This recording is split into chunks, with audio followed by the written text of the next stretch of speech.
ਵਾਹਿਗੁਰੂ ਜੀ। ਗੁਰੂ ਨਾਨਕ ਪਾਦ ਪੰਕਜ ਬੰਦਨ, ਪਾਦ ਪੰਕਜ ਬੰਦਨਾ।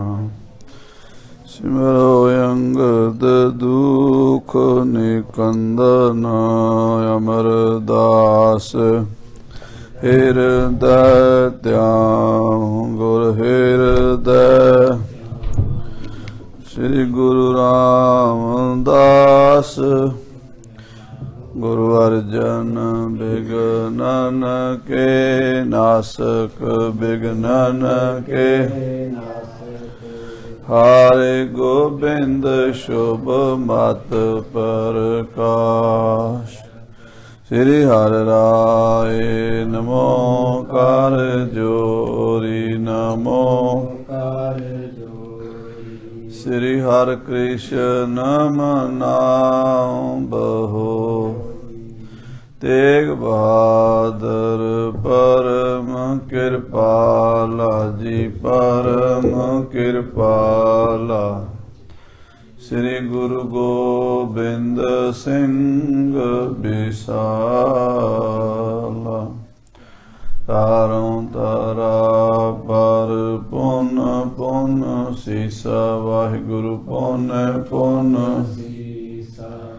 ਬੰਦੋਂ ਬਾਰ ਬਾਰ ਜਗਦੀਸਾ, ਏਕ ਓੰਕਾਰ ਸਤਿਗੁਰੂ ਤੇ ਪ੍ਰਸਾਦ ਸਚ। ਵਾਹਿਗੁਰੂ ਜੀ ਕੀ ਫਤਿਹ ਹੈ।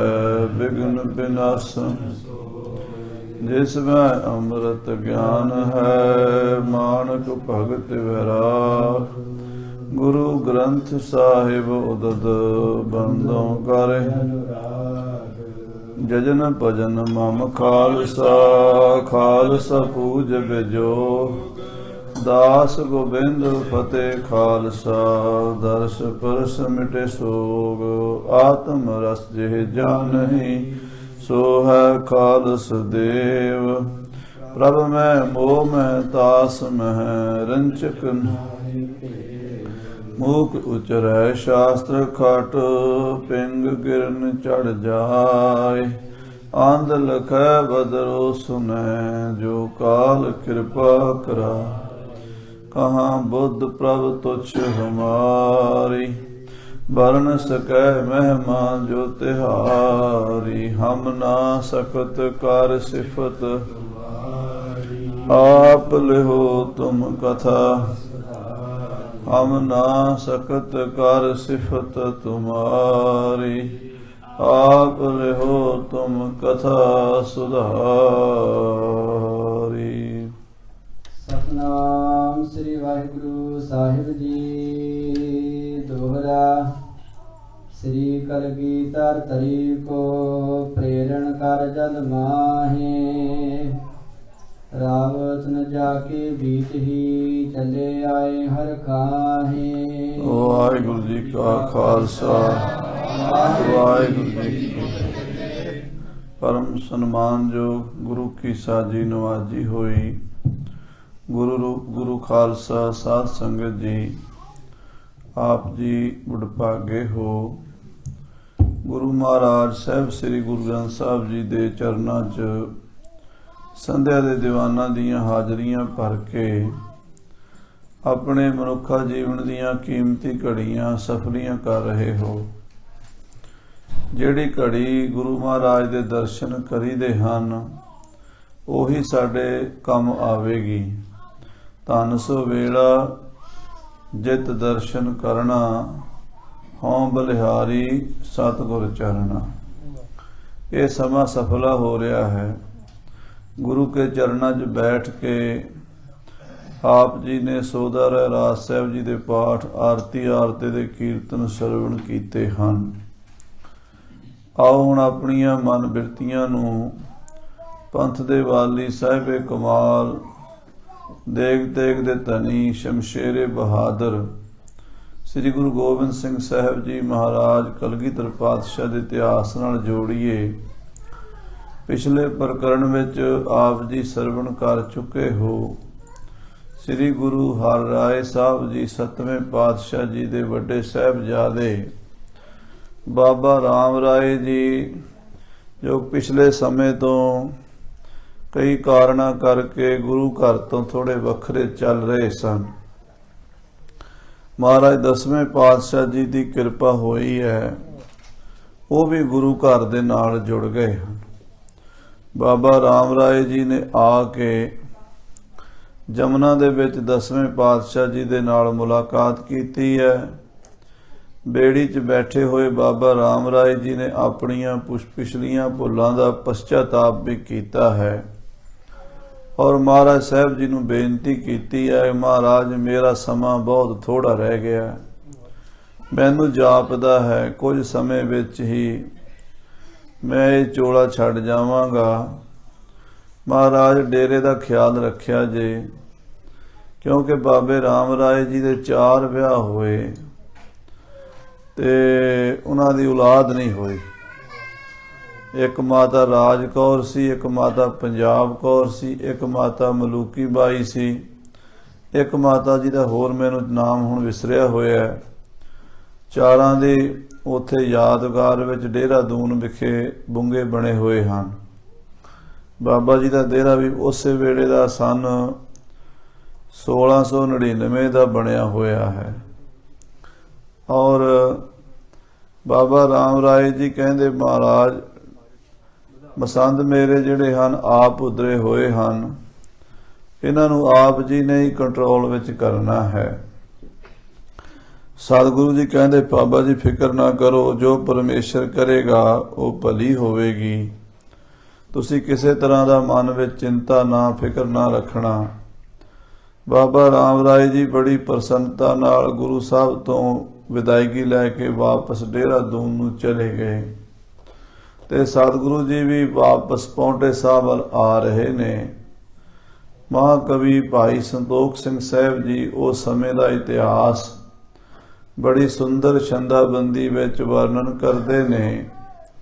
ਆਪਣੀਆਂ ਮਨ ਬਿਰਤੀਆਂ ਨੂੰ ਸਾਰੀ ਸੰਗਤ ਇਕਾਗਰ ਕਰਨ ਦਾ ਯਤਨ ਕਰੀਏ, ਕਿਉਂਕਿ ਸੁਰਤੀ ਦੀ ਹਾਜ਼ਰੀ ਲੱਗਦੀ ਹੈ ਗੁਰੂ ਘਰ ਵਿੱਚ, ਸਰੀਰਾਂ ਦੀ ਹਾਜ਼ਰੀ ਨਹੀਂ ਲੱਗਦੀ। ਗੈਰ ਹਾਜ਼ਰ ਹਾਜ਼ਰ ਹੁੰਦਾ ਹੈ, ਹਾਜ਼ਰ ਗੈਰ ਹਾਜ਼ਰ ਹੁੰਦਾ ਹੈ।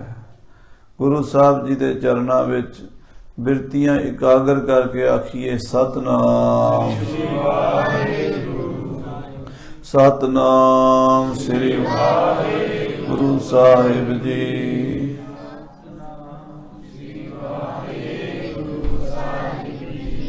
ਵਾਹਿਗੁਰੂ ਸਾਹਿਬ ਜੀ ਦੋਹਰਾ।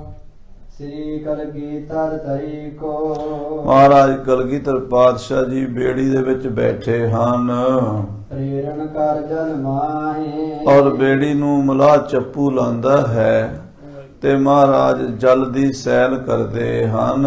ਰਾਵਤ ਨੂੰ ਜਾ ਕੇ ਬੀਚ ਹੀ। ਮਹਾਰਾਜ ਜਮਨਾ ਦੇ ਵਿਚਕਾਰ ਹੀ ਕਹਿੰਦੇ ਅੱਜ ਸੈਲ ਕਰਾਂਗੇ, ਬੇੜੀ ਤੇ ਹੀ ਜਾਵਾਂਗੇ। ਚਲੇ ਆਏ ਹਰ ਖਾਹੇ। ਬੜੀ ਖੁਸ਼ੀ ਦੇ ਨਾਲ ਬੇੜੀ ਦੇ ਵਿੱਚ ਹੀ ਮਹਾਰਾਜ ਜਮਨਾ ਦੇ ਵਿੱਚ ਹੀ ਤੁਰੇ ਆਉਂਦੇ ਹਨ।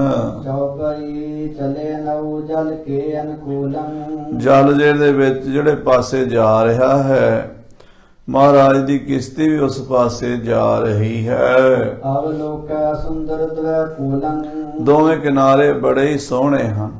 ਕਿਤੇ ਉੱਚੀਆਂ ਉੱਚੀਆਂ ਪਹਾੜੀਆਂ ਆ ਜਾਂਦੀਆਂ ਹਨ, ਕਿਤੇ ਸਾਧ ਸੰਗਤ ਜੀ ਟਿੱਬੇ ਆ ਜਾਂਦੇ ਹਨ, ਕਿਤੇ ਹਰੇ ਹਰੇ ਦਰਖਤ ਖੜੇ ਹਨ, ਕਿਤੇ ਬਹੁਤ ਸੋਹਣੀ ਸੁੰਦਰ ਹਰਿਆਲੀ ਹੈ।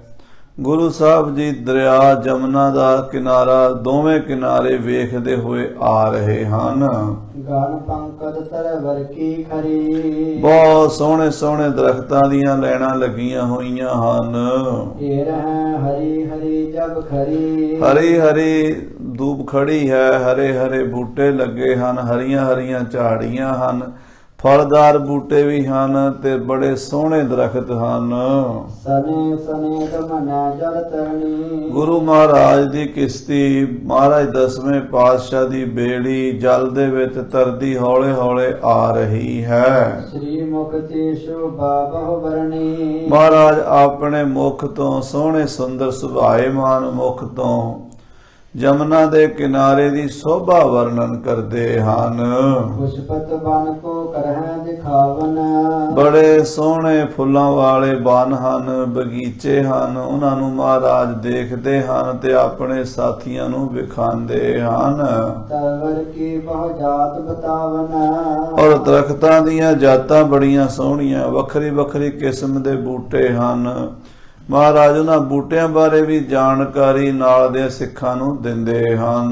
ਬਿਨਾ ਪੰਖ ਤੇ ਚਾਰ ਪ੍ਰਵਾਹੂ, ਸਾਧ ਸੰਗਤ ਜੀ, ਚਿੱਕੜ ਤੋਂ ਬਿਨਾ ਸਾਫ ਸੁਥਰਾ ਨਿਰਮਲ ਜਮਨਾ ਦਾ ਪਾਣੀ ਹੈ, ਨੀਲਾ ਨੀਲਾ। ਜਦੋਂ ਬਰਸਾਤ ਹੋਵੇ ਉਦੋਂ ਤਾਂ ਥੋੜਾ ਜਿਹਾ ਪਾਣੀ ਗੰਧਲਾ ਹੁੰਦਾ ਪਹਾੜਾਂ ਵਿੱਚੋਂ। ਬਾਕੀ ਜਿਹੜਾ ਟਾਈਮ ਹੈ ਸਾਧ ਸੰਗਤ ਜੀ, ਕੱਤਕ ਦੇ ਮਹੀਨੇ ਤੋਂ ਲੈ ਕੇ ਜਿੰਨਾ ਚਿਰ ਬਰਸਾਤਾਂ ਨਹੀਂ ਹੁੰਦੀਆਂ ਪਹਾੜਾਂ ਵਿੱਚ, ਜਮਨਾ ਦਾ ਪਾਣੀ ਬਹੁਤ ਹੀ ਸਾਫ ਸੁਥਰਾ ਹੁਣ ਵੀ ਨੀਲਾ ਨੀਲਾ ਚੱਲਦਾ ਹੈ। ਕਿਉਂਕਿ ਪੌਂਟਾ ਸਾਹਿਬ ਹੈ ਐਸੀ ਜਗ੍ਹਾ ਉੱਤੇ ਜਿੱਥੇ ਪਿਛਲੇ ਪਾਸੇ ਦਰੇ ਪਹਾੜੀ ਹਨ ਤੇ ਪਾਣੀ ਦੇ ਵਿੱਚ ਕੋਈ ਮਿਲਾਵਟ ਨਹੀਂ ਹੁੰਦੀ। ਅੱਗੇ ਦਿੱਲੀ ਦੇ ਕੋਲ ਜਾ ਕੇ ਜਮਨਾ ਦੇ ਵਿੱਚ ਨਾਲਿਆਂ ਦਾ ਤੇ ਹੋਰ ਫੈਕਟਰੀਆਂ ਦਾ ਪਾਣੀ ਪਾ ਕੇ ਲੋਕਾਂ ਨੇ ਹਾਲ ਮਾੜਾ ਕਰ ਦਿੱਤਾ ਹੈ।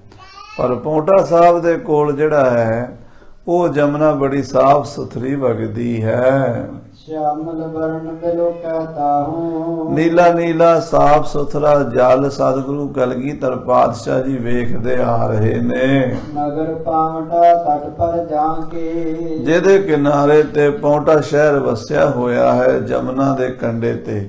ਸਾਹਿਬ ਜੀ ਲਿਖਦੇ ਨੇ 17 ਸਹਿ 45 ਮੈਂ ਸਾਵਣ ਸੁਧ ਥਿਤ ਦੀਪ, ਨਗਰ ਪਾਵਟਾ ਸ਼ੁਭ ਕਰਨ ਜਮਨਾ ਬਹਿ ਸਮੀਪ।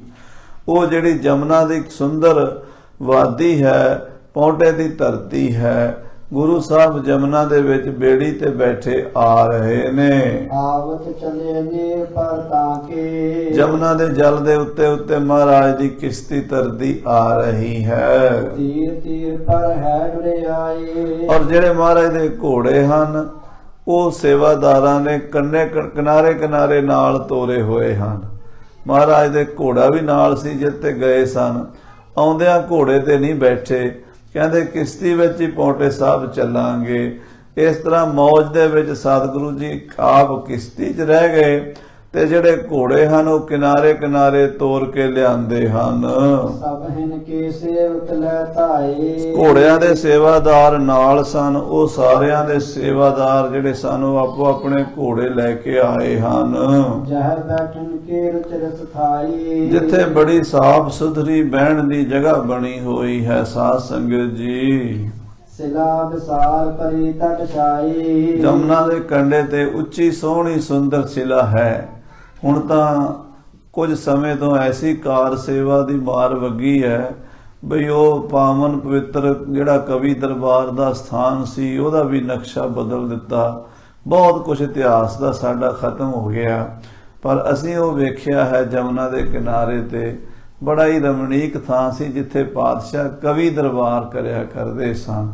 ਸ੍ਰੀ ਪੌਂਟਾ ਸਾਹਿਬ ਵਿਖੇ ਅਬ ਲੋ ਥਲ ਬਿਨ ਕਰਦਮ ਸੋ, ਉਸ ਥਾਂ ਬੜੀ ਸਾਫ ਸੁਥਰੀ ਹੈ। ਚਿੱਕੜ ਦੀ ਉੱਥੇ ਕੋਈ ਵੀ ਕਿਸੇ ਤਰ੍ਹਾਂ ਦਾ ਚਿੱਕੜ ਖੋਬਾ ਨਹੀਂ ਹੈ। ਦੇਖੀਤ ਹੈ ਸੁੰਦਰ ਤਟ ਦੋ, ਦੋਵੇਂ ਕਿਨਾਰੇ ਬੜੇ ਸੋਹਣੇ ਦਿਸਦੇ ਹਨ। ਪਰਲਾ ਪਾਸਾ ਵੀ ਬੜਾ ਮਨਮੋਹਣਾ ਹੈ ਤੇ ਉਰਲਾ ਪਾਸਾ ਵੀ ਬੜਾ ਸਾਫ ਸੁਥਰਾ ਹੈ।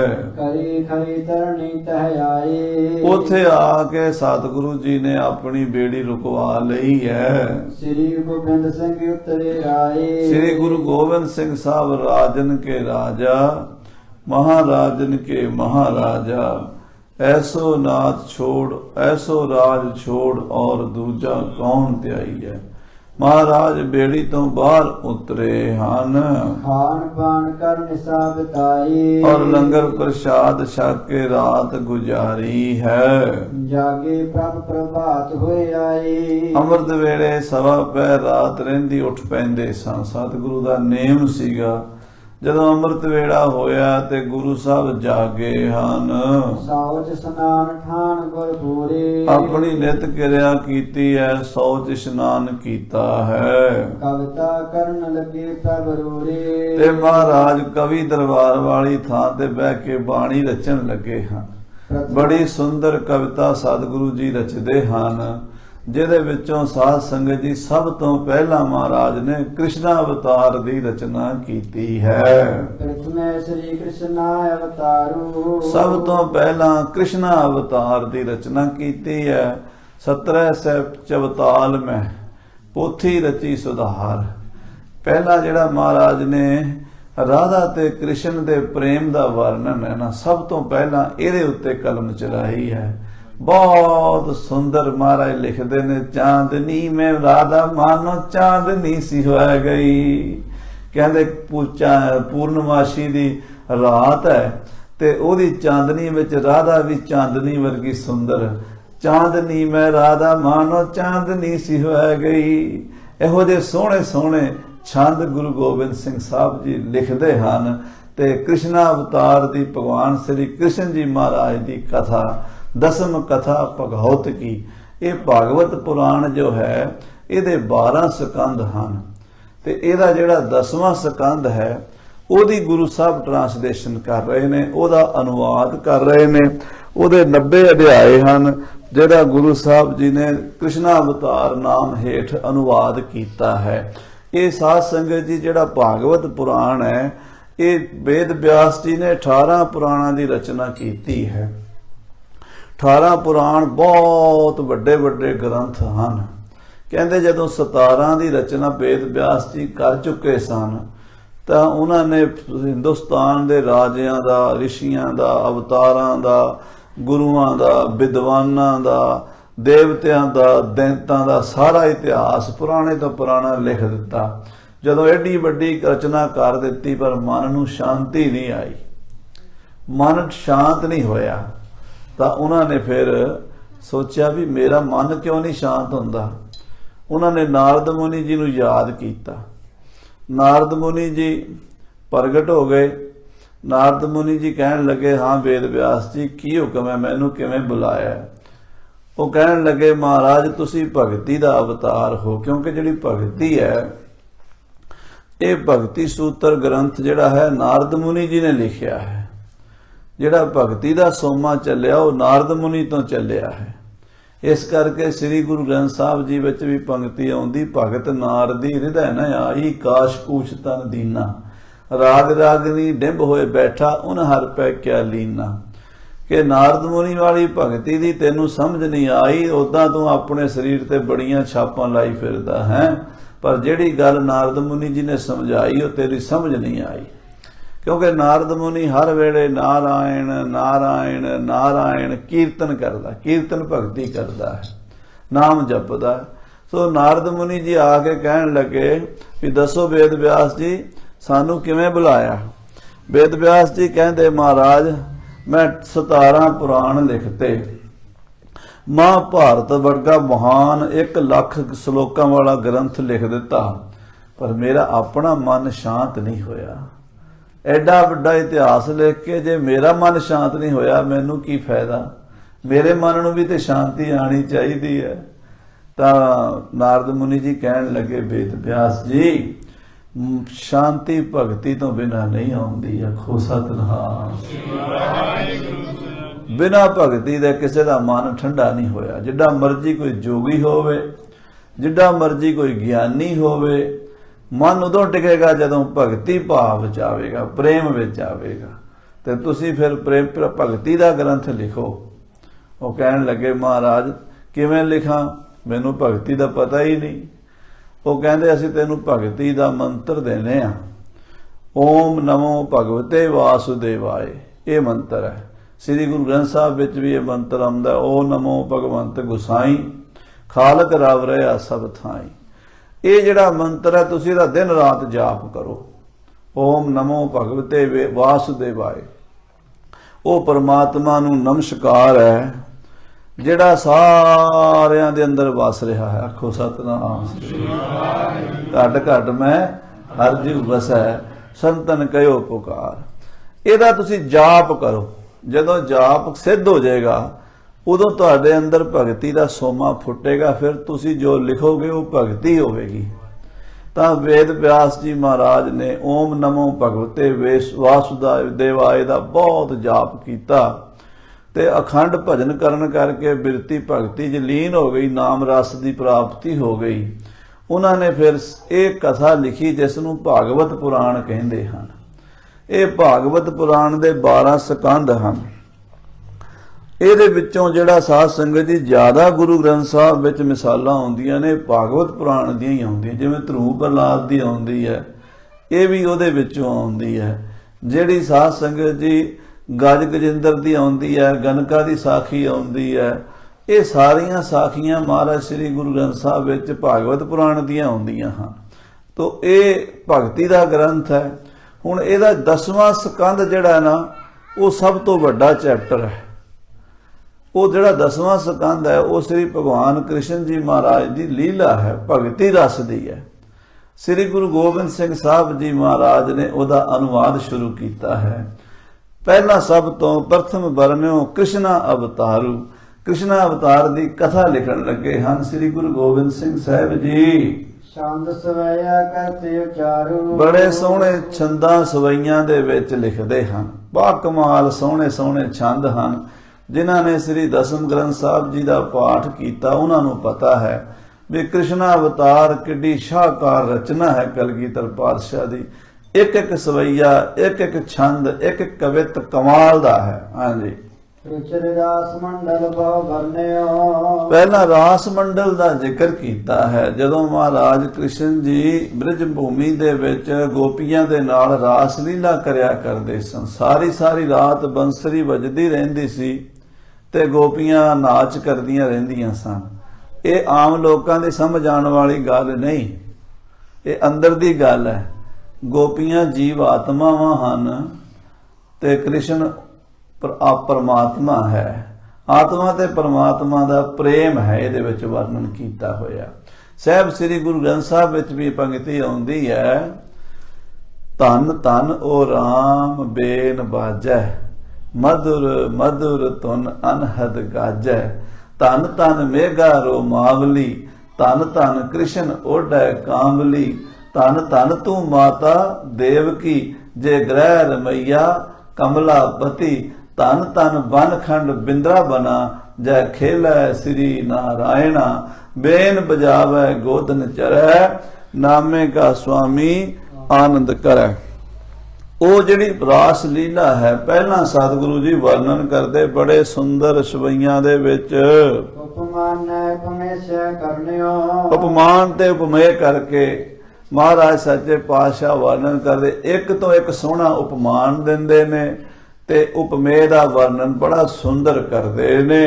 ਘਰ ਸਨਾਨ ਬੈਠਾ ਤਿਸ ਤੀਰ, ਜਮਨਾ ਦੇ ਠੰਡੇ ਸੋਹਣੇ ਸਾਫ ਸੁਥਰੇ ਜਲ ਵਿੱਚ ਇਸ਼ਨਾਨ ਕਰਕੇ ਕਵੀ ਦਰਬਾਰ ਵਾਲੀ ਥਾਂ ਤੇ ਬੈਠ ਜਾਂਦੇ ਨੇ।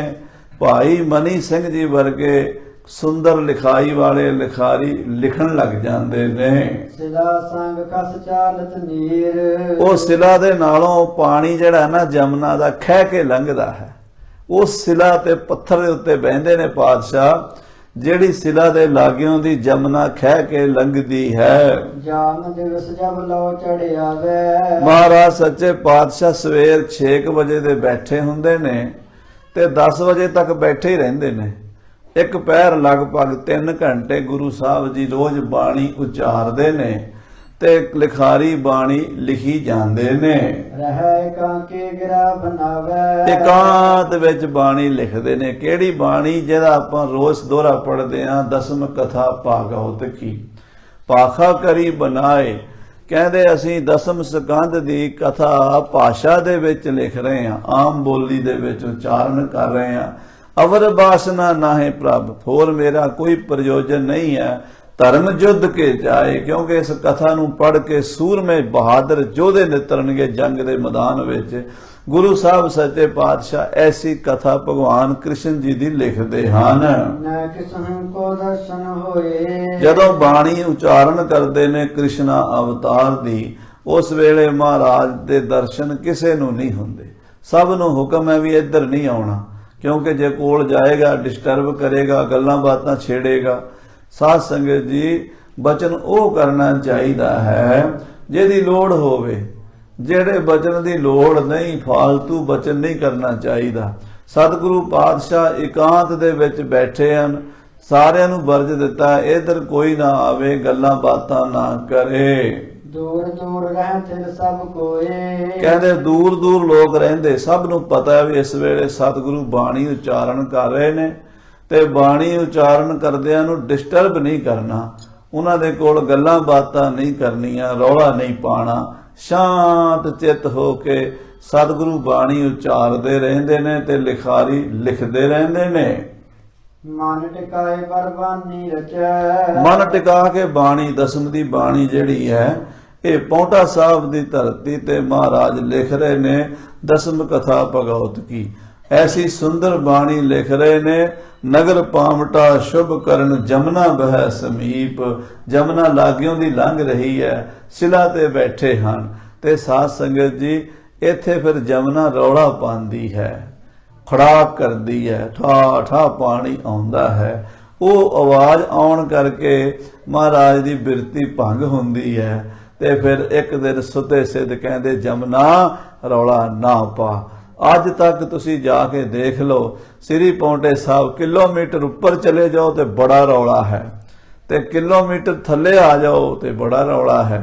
ਪਰ ਜਿੱਥੇ ਮਹਾਰਾਜ ਦਾ ਦਰਬਾਰ ਹੈ ਪੌਂਟਾ ਸਾਹਿਬ, ਜਿੰਨਾ ਮਰਜ਼ੀ ਹੜ ਆਇਆ ਹੋਵੇ ਪਾਣੀ ਦੀ ਆਵਾਜ਼ ਨਹੀਂ ਆਉਂਦੀ ਉੱਥੇ। ਖੁਸ਼ੀਆਂ ਦੇ ਜਗਾਰੇ ਜਾਵੇ, ਸੋ ਰਿਹਾਲਾ ਜਾਵੇ, ਪੰਥ ਪਾਤਸ਼ਾਹ ਗੁਰੂ ਗੋਬਿੰਦ ਸਿੰਘ ਸਾਹਿਬ ਨੂੰ ਪਾਵੇ।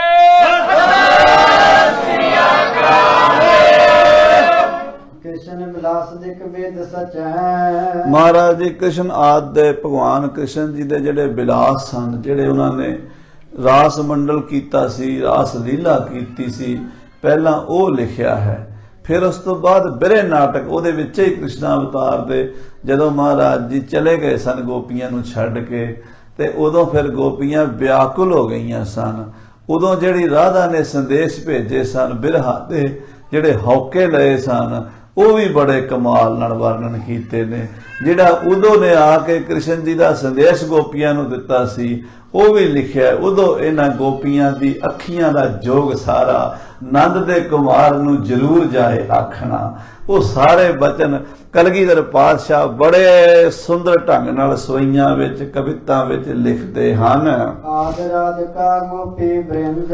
ਰਾਧਿਕਾ ਜਦੋਂ ਰੁੱਸ ਗਈ ਸੀ ਤੇ ਉਦੋਂ ਗੋਪੀਆਂ ਨੂੰ ਮਨਾਉਣ ਗਈਆਂ ਸਨ, ਤੇ ਇੱਥੋਂ ਤੱਕ ਤਰਲੇ ਲੈ ਲੈ ਕੇ ਮਿੰਨਤਾਂ ਕਰ ਕਰਕੇ ਜਦੋਂ ਮਨਾ ਕੇ ਹਾਰ ਗਈਆਂ ਸਨ ਤੇ ਰਾਧਾ ਨਹੀਂ ਸੀ ਆਈ, ਫਿਰ ਕ੍ਰਿਸ਼ਨ ਜੀ ਆਪ ਮਨਾਉਣ ਗਏ ਸਨ। ਉਹ ਸਾਰਾ ਪ੍ਰਕਰਨ ਕਲਗੀਧਰ ਪਾਤਸ਼ਾਹ ਨੇ ਬਹੁਤ ਕਮਾਲ ਲਿਖਿਆ ਹੈ। ਸੋ ਮਿਲ ਜਿਮ ਕੀਨ ਆਨੰਦ। ਔਰ ਜਿਵੇਂ ਉਹਨਾਂ ਗੋਪੀਆਂ ਨਾਲ ਮਿਲ ਕੇ ਆਨੰਦ ਕੀਤਾ ਸੀ, ਖੇਡਾਂ ਖੇਡੀਆਂ ਸਨ, ਉਹ ਸਾਰੀਆਂ ਵਰਣਨ ਕੀਤੀਆਂ ਹਨ। ਇਹ ਸਾਧ ਸੰਗਤ ਜੀ ਬੜੀ ਸੂਖਮ ਖੇਡ ਹੈ। ਆਮ ਲੋਕੀ ਜਿਹੜੇ ਜਿੰਨੀ ਕਿਸੇ ਦੀ ਬਿਰਤੀ ਹੈ ਨਾ, ਉਹਨਾਂ ਸਮਝਦੇ ਆ, ਕਿਉਂਕਿ ਸਾਡੀ ਦ੍ਰਿਸ਼ਟੀ ਵਿਕਾਰੀ ਹੈ ਨਾ। ਸਾਨੂੰ ਸਾਰੇ ਹੀ ਆਪਣੇ ਰੋਗੀ ਕੇ ਭਾਣੇ, ਸਭ ਰੋਗੀ ਸਾਨੂੰ ਸਾਰੇ ਆਪਣੇ ਵਰਗੇ ਦਿਸਦੇ ਆ, ਪਰ ਕਦੀ ਗੋਪੀਆਂ ਵਰਗਾ ਬਣ ਤਾਂ ਕੋਈ ਜਾਵੇ। ਆਖੋ ਸਤਨਾਮ ਸ੍ਰੀ ਵਾਹਿਗੁਰੂ। ਗੋਪੀਆਂ ਵਰਗਾ ਬਣਨਾ ਔਖਾ ਹੈ, ਰਾਧਾ ਵਰਗਾ ਬਣਨਾ ਔਖਾ ਹੈ, ਉਦਾਂ ਦਾ ਪਿਆਰ ਭਗਵਾਨ ਨਾਲ ਕਰਨਾ ਔਖਾ ਹੈ। ਤਾਂ ਹੀ ਤਾਂ ਸਤਿਗੁਰੂ ਪਾਤਸ਼ਾਹ ਮਹਾਰਾਜ ਕਹਿੰਦੇ ਆਪੇ ਗੋਪੀ ਆਪੇ ਕਾਨਾ, ਆਪੇ ਗਊ ਚਰਾਵੇ ਬਾਨਾ। ਇਹ ਗੁਰੂ ਗ੍ਰੰਥ ਸਾਹਿਬ ਦੀ ਬਾਣੀ ਹੈ। ਜਿਹੜੇ ਦਸਮ ਦੀ ਬਾਣੀ ਤੇ ਕਿੰਤੂ ਕਰਦੇ ਨੇ, ਉਹ ਕਹਿੰਦੇ ਅਸੀਂ ਤਾਂ ਆਦ ਦੀ ਬਾਣੀ ਨੂੰ ਮੰਨਦੇ ਆ, ਤੇ ਆਦ ਦੀ ਬਾਣੀ 'ਚ ਕਿਹੜਾ ਨਹੀਂ ਲਿਖਿਆ ਹੋਇਆ? ਆਦ ਦੀ ਬਾਣੀ 'ਚ ਵੀ ਲਿਖਿਆ ਆਪੇ ਗੋਪੀ ਆਪੇ ਕਾਨਾ, ਆਪੇ ਗਊ ਚਰਾਵੇ ਬਾਨਾ। ਇਹ ਸਾਰੀ ਲੀਲਾ ਸਤਿਗੁਰੂ ਜੀ ਲਿਖਦੇ ਹਨ। ਵਰਨੈ ਸਤਿਗੁਰ ਪ੍ਰੇਮ ਲਗਾਏ। ਮਹਾਰਾਜ ਪ੍ਰੇਮ ਦਾ ਵਰਣਨ ਕਰਦੇ ਨੇ। ਤੇ ਇੱਕ ਜਗ੍ਹਾ ਤੇ ਫਿਰ ਜਦੋਂ ਗੋਪੀਆਂ ਰਾਧਾ ਰੁੱਸੀ ਹੁੰਦੀ ਹੈ ਤੇ ਉਹ ਫਿਰ ਕੀ ਕਹਿੰਦੀ ਹੈ ਪ੍ਰੇਮ ਕਰਨਾ ਕਿਹੜਾ ਸਾਰਿਆਂ ਨੂੰ ਆਉਂਦਾ ਹੈ। ਆਖੋ ਸਤਨਾਮ। ਕਹਿੰਦੇ ਨਰ ਏਕ ਅਕੀਨ ਹੀ ਪ੍ਰੀਤ ਕਰੈ, ਇੱਕ ਕੀਨ ਕਰੈ, ਇੱਕ ਕੀਨ ਜੋ ਜਾਣੈ, एक न प्रीत के भेद जन, जो प्रीत करे आर कहते है मन। ਇਹਦਾ ਮਤਲਬ ਇਹ ਹੈ, ਇੱਕ ਉਹ ਬੰਦੇ ਨੇ ਜਿਹੜੇ ਬਿਨਾਂ ਪ੍ਰੀਤ ਕੀਤੇ ਹੀ ਪ੍ਰੀਤ ਕਰਦੇ ਨੇ। ਸਾਨੂੰ ਨਹੀਂ, ਅਸੀਂ ਉਹਨੂੰ ਨਹੀਂ ਪ੍ਰੇਮ ਕਰਦੇ, ਪਰ ਸਾਨੂੰ ਪ੍ਰੇਮ ਕਰ ਰਿਹਾ। ਕਈ ਵਾਰੀ ਐਸੇ ਚਾਂਸ ਮਾਂ ਪੁੱਤਰ ਨੂੰ ਪਿਆਰ ਕਰੀ, ਬੇਸ਼ੱਕ ਪੁੱਤਰ ਮਾਂ ਨੂੰ ਕਰੇ ਨਾ ਕਰੇ, ਮਾਂ ਕਰ ਰਹੀ ਹੈ। ਆਖੋ ਸਤਿਨਾਮ ਸ੍ਰੀ ਵਾਹਿਗੁਰੂ। ਬਿਨਾਂ ਪ੍ਰੇਮ ਕੀਤੇ ਹੀ ਪ੍ਰੇਮ ਕਰਦੇ ਨੇ। ਇੱਕ ਉਹ ਹੁੰਦੇ ਨੇ ਜਿਹੜੇ ਬਰਾਬਰ ਪ੍ਰੀਤ ਕਰਦੇ ਨੇ, ਬਰਾਬਰ ਜਵਾਬ ਦਿੰਦੇ ਨੇ ਵੀ ਉਹਨੇ ਮੈਨੂੰ ਪ੍ਰੇਮ ਕੀਤਾ ਤੇ ਮੈਂ ਵੀ ਉਹਨੂੰ ਪ੍ਰੇਮ ਕਰਾਂ। ਤੀਜੇ ਉਹ ਹੁੰਦੇ ਨੇ ਜਿਹੜੇ ਬਰਾਬਰ ਪ੍ਰੇਮ ਕਰ ਤੇ ਨਹੀਂ ਸਕਦੇ, ਪਰ ਇੰਨਾ ਪਤਾ ਹੁੰਦਾ ਵੀ ਫਲਾਣਾ ਮੈਨੂੰ ਪ੍ਰੇਮ ਕਰਦਾ। ਕਹਿੰਦੇ ਚੌਥੇ ਉਹ ਹੁੰਦੇ ਨੇ ਜਿਹੜੇ ਪ੍ਰੀਤ ਦੀ ਰੀਤ ਸਮਝਦੇ ਹੀ ਨਹੀਂ। ਜਿਹੜਾ ਕੋਈ ਪ੍ਰੀਤ ਕਰੇ ਉਹਨੂੰ ਦੁਸ਼ਮਣ ਸਮਝਦੇ ਨੇ। ਉਹ ਕਹਿੰਦੇ ਆਹ ਬੰਦਾ ਜਿਹੜਾ ਮੈਨੂੰ ਪ੍ਰੀਤ ਕਰ ਰਿਹਾ ਹੈ ਨਾ, ਪਤਾ ਨਹੀਂ ਮੇਰੇ ਤੋਂ ਕੀ ਮੰਗਣਾ ਚਾਹੁੰਦਾ, ਕੀ ਲੈਣਾ ਚਾਹੁੰਦਾ, ਉਹਦੇ ਨਾਲ ਸਗੋਂ ਹੋਰ ਜ਼ਿਆਦਾ ਨਫ਼ਰਤ ਕਰਦੇ ਨੇ। ਇਹ ਗੱਲ ਗੋਪੀਆਂ ਨੇ ਉਥੇ ਚਤੁਰਪੁਰਖ ਭੇਦ ਲਿਖਿਆ, ਦਸਮ ਪਾਤਸ਼ਾਹ ਨੇ ਸਵਈਆ ਲਿਖਿਆ, ਨਰ ਏਕ ਅਕੀਨ ਹੀ ਪ੍ਰੀਤ ਕਰੈ, ਇੱਕ ਕੀਨ ਕਰੈ, ਇੱਕ ਕੀਨ ਜੋ ਜਾਣੈ, ਏਕ ਨਾ ਪ੍ਰੀਤ ਕੇ ਭੇਦ ਜਨੈ, ਜੋ ਪ੍ਰੀਤ ਕਰੈ ਅਰ ਕਹਿ ਤੇ ਮਾਨੈ। ਸੋ ਐਸੀ ਸੁੰਦਰ ਰਚਨਾ ਸ੍ਰੀ ਕਲਗੀਧਰ ਜੀ ਕਰਦੇ ਹਨ। ਪੁਨ ਤੁਕਾਂਤ ਮੈਂ 35 ਪਾਏ। ਫਿਰ ਇਹੋ ਜੀ ਰਚਨਾ ਹੈ। ਹੁਣ ਇੱਥੇ ਦਸਮ ਦਾ ਸਰੂਪ ਖੋਲ ਕੇ ਬਹਿ ਜਾਈਏ ਤਾਂ ਸਾਡਾ ਉਧਰ ਧਿਆਨ ਚਲਾ ਜਾਣਾ। ਕ੍ਰਿਸ਼ਨ ਅਵਤਾਰ ਦੀ ਜਦੋਂ ਕਥਾ ਮਹਾਰਾਜ ਕਰਾਵੇਗਾ ਫਿਰ ਉਤ ਪਤਾ ਲੱਗੇਗਾ। 444 ਛੰਦ ਤੋਂ ਸ਼ੁਰੂ ਕਰ ਲਓ ਕ੍ਰਿਸ਼ਨ ਅਵਤਾਰ, ਵੇਖੋ ਤੁਸੀਂ ਅੱਗੇ ਫਿਰ ਤੁਕਾਂਤ ਵਿੱਚ 35 ਪਾਈ ਹੋਈ ਹੈ। ਅਖੀਰ ਵਿੱਚ ਜੇ ਮੰਨ ਲਓ ਅਸਵਈਆ ਖਤਮ ਹੋ ਰਿਹਾ ਤੇ ਈੜੀ ਨਾਲ ਹੋ ਰਿਹਾ, ਊੜੇ ਨਾਲ ਹੋ ਰਿਹਾ, ਫਿਰ ਐੜੇ ਨਾਲ ਹੋ ਰਿਹਾ, ਈੜੀ ਨਾਲ ਹੋ ਰਿਹਾ, ਸੱਸੇ ਨਾਲ ਹੋ ਰਿਹਾ, ਫਿਰ ਹਾਹੇ ਨਾਲ ਹੋ ਰਿਹਾ, ਫਿਰ ਕੱਕੇ ਨਾਲ ਹੋ ਰਿਹਾ, ਫਿਰ ਖੱਖੇ ਨਾਲ ਹੋ ਰਿਹਾ, ਫਿਰ ਉਹਦੇ ਗੱਗੇ ਨਾਲ ਹੋ ਰਿਹਾ, ਫਿਰ ਘੱਗੇ ਨਾਲ ਹੋ ਰਿਹਾ, ਫਿਰ ਨੰਗੇ ਨਾਲ ਹੋ ਰਿਹਾ, ਫਿਰ ਕੱਚੇ ਸੱਚੇ। ਉਹ ਤੁਨ ਤੁਕਾਂਤ ਹੁੰਦਾ ਜਿੱਥੇ ਲਾਸਟ ਤੁਕ ਦੀ ਅਖੀਰਲੀ ਪੰਕਤੀ ਖਤਮ ਹੁੰਦੀ ਹੈ ਨਾ, ਜਿੱਥੇ ਜਾ ਕੇ ਜਿਵੇਂ ਆਪਾਂ ਪੜ੍ਹਦੇ ਹਾਂ ਪਾਏ ਗਏ ਜਬ ਤੇ ਤੁਮਰੇ ਤਬ ਤੇ ਕੋ ਆਂਖ ਤਰੇ ਨਹੀਂ ਆਨਿਓ, ਜਾਈਏ ਤੇ ਹੋੜਾ ਆਨਿਓ ਤੇ ਰਾਮ ਰਹੀਮ ਕੁਰਾਨ ਅਨੇਕ ਹੈ ਮਤ ਏਕ ਨਾ ਮਾਨਿਓ। ਇਹਨੂੰ ਯੋ ਜਿੱਥੇ ਲੱਗਾ ਇਹ ਤੁਕਾਂਤ ਹੈ, ਤੁਕ ਦਾ ਅੰਤ ਹੈ। ਇਦਾਂ ਦੇ ਮਹਾਰਾਜ ਨੇ 444 ਛੰਦ ਤੋਂ ਜਿਹੜਾ ਕ੍ਰਿਸ਼ਨ ਅਵਤਾਰ ਦਾ ਹੈ ਉੱਥੋਂ ਫਿਰ ਤੁਕਾਂਤ ਵਿੱਚ 35 ਪਾਈ ਹੈ। ਇੰਨਾ ਕਮਾਲ ਦੀ ਰਚਨਾ ਕੀਤੀ ਹੈ ਸਤਿਗੁਰੂ ਜੀ ਨੇ। ਵੱਡੇ ਵੱਡੇ ਕਵੀਆਂ ਦੇ ਹੱਥ ਕੰਨਾਂ ਨੂੰ ਲੱਗ ਜਾਂਦੇ ਆ, ਕਹਿੰਦੇ ਕਿੱਥੋਂ ਬਾਣੀ ਆ ਰਹੀ ਸੀ। ਸੋ ਸਤਿਗੁਰੂ ਏਦਾਂ ਦੀ ਰਚਨਾ ਰਚਦੇ ਹਨ। ਆਦਿਕ ਕਾ ਸਵੰਤੜਕਾਰ, ਕਹਿੰਦੇ ਆਪ ਮੁੱਢ ਵਿੱਚ ਕੱਕਾ ਰੱਖਿਆ ਹੈ, ਅਖੀਰ ਵਿੱਚ ਡਾੜਾ ਰੱਖਿਆ ਹੈ, ਝਪੀੜਾ ਝਗੀੜਾ ਏਦਾਂ ਪੰਕਤੀਆਂ ਹੁੰਦੀਆਂ ਉੱਥੇ। ਇਹ ਮਹਾਰਾਜ ਸੱਚੇ ਪਾਤਸ਼ਾਹ ਡਾੜੇ ਅੱਖਰ ਦੇ ਨਾਲ ਪੂਰੀ ਖਤਮ ਕੀਤੀ ਹੈ ਜਾ ਕੇ 35 ਜਿਹੜੀ ਦਸਮ ਦੇ ਕ੍ਰਿਸ਼ਨ ਅਵਤਾਰ ਵਿੱਚ ਲਿਖੀ ਹੈ। ਜਿਹ ਜੇ ਵਰਨ ਜਥਾ ਕਰਮ ਧਾਰ, ਅੱਖਰ ਕਰਮ ਅਨੁਸਾਰ ਵਰਣਨ ਕੀਤਾ ਜੋ ਗੁਰੂ ਮਹਾਰਾਜ ਦੀ ਬਾਣੀ ਵਿੱਚ ਨੇ। ਜੋ ਪੰਜਾਬੀ 'ਚ ਆਪਾਂ ਊੜਾ ਐੜਾ 35 ਅੱਖਰ ਪੜ੍ਹਦੇ ਆ, ਉਹਨਾਂ ਦਾ ਸਟੈਪ ਬਾਈ ਸਟੈਪ ਹੈ ਨਾ। ਕੱਕੇ ਦੀ ਲੈਣ ਹੈ, ਇਹ ਕਾ ਵਰਗ ਹੁੰਦਾ, ਚਾ ਵਰਗ ਹੁੰਦਾ, ਟਾ ਵਰਗ ਹੁੰਦਾ, ਤਾ ਵਰਗ ਹੁੰਦਾ, ਪਾ ਵਰਗ ਹੁੰਦਾ। ਇਹਨਾਂ ਪੰਜਾਂ ਅੱਖਰਾਂ ਦਾ ਇੱਕ ਵਰਗ ਹੁੰਦਾ। ਉਹਦੇ ਪੰਜਾਂ ਦੇ ਅੱਖਰਾਂ ਦੇ ਨਾਲ ਤੁਕਾਂਤ ਮਿਲਾ ਕੇ ਮਹਾਰਾਜ ਨੇ ਬਾਣੀ ਰਚੀ ਹੈ। ਪਾਏ ਸਵੈਨ ਕੇ ਕੁਰਜਤ ਕ੍ਰਾਂਤ, ਇਹ ਸਵਈਆਂ ਦੇ ਅਖੀਰ ਵਿੱਚ ਮਹਾਰਾਜ ਨੇ ਰੱਖੀ ਹੈ। ਕਵੀ ਰਾਜ ਭਾਈ ਸੰਤੋਖ ਸਿੰਘ ਜੀ, ਕਿਉਂਕਿ ਦਸਮ ਦੇ ਵੀ ਬੜੇ ਵਿਦਵਾਨ ਸਨ, ਉਹ ਸਾਰੀ ਕਮਾਲ ਦੀ ਰਚਨਾ ਉਹਨਾਂ ਨੇ ਪੜ੍ਹੀ ਹੋਈ ਸੀ, ਤਾਂ ਹੀ ਐਡੀ ਸੋਹਣੀ ਰਚਨਾ ਰਚ ਰਹੇ ਨੇ। ਕਹਿੰਦੇ ਸਤਿਗੁਰੂ ਆਪ ਏਦਾਂ ਦੀ ਬਾਣੀ ਰਚਦੇ ਹਨ।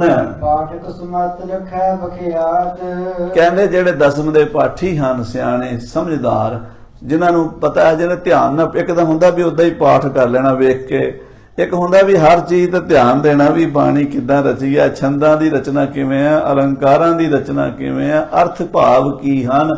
ਜਿਹੜਾ ਪੂਰੇ ਗਹੁ ਨਾਲ ਪੜ੍ਹੇਗਾ ਨਾ, ਉਹਨੂੰ ਫਿਰ ਦਸਮ ਦੇ ਵਿੱਚੋਂ ਇਹੋ ਜਿਹੀ ਚਮਤਕਾਰੀ ਚੀਜ਼ਾਂ ਮਿਲਣਗੀਆਂ। ਤੇ ਜਿਹੜਾ ਫਿਰ ਧਿਆਨ ਨਾਲ ਪੜ੍ਹ ਲੈਂਦਾ, ਉਹ ਫਿਰ ਦਸਮ ਦੇ ਉੱਤੇ ਸ਼ੰਕਾ ਨਹੀਂ ਕਰਦਾ। ਸਾਧ ਸੰਗਤ ਜੀ, ਉਹ ਆਪਣੇ ਗੁਰੂ ਦੀ ਬਾਣੀ ਤੇ ਕਿੰਤੂ ਨਹੀਂ ਕਰਦਾ, ਭਾਵੇਂ ਉਹਦਾ ਸਿਰ ਵੱਢ ਦਿਓ।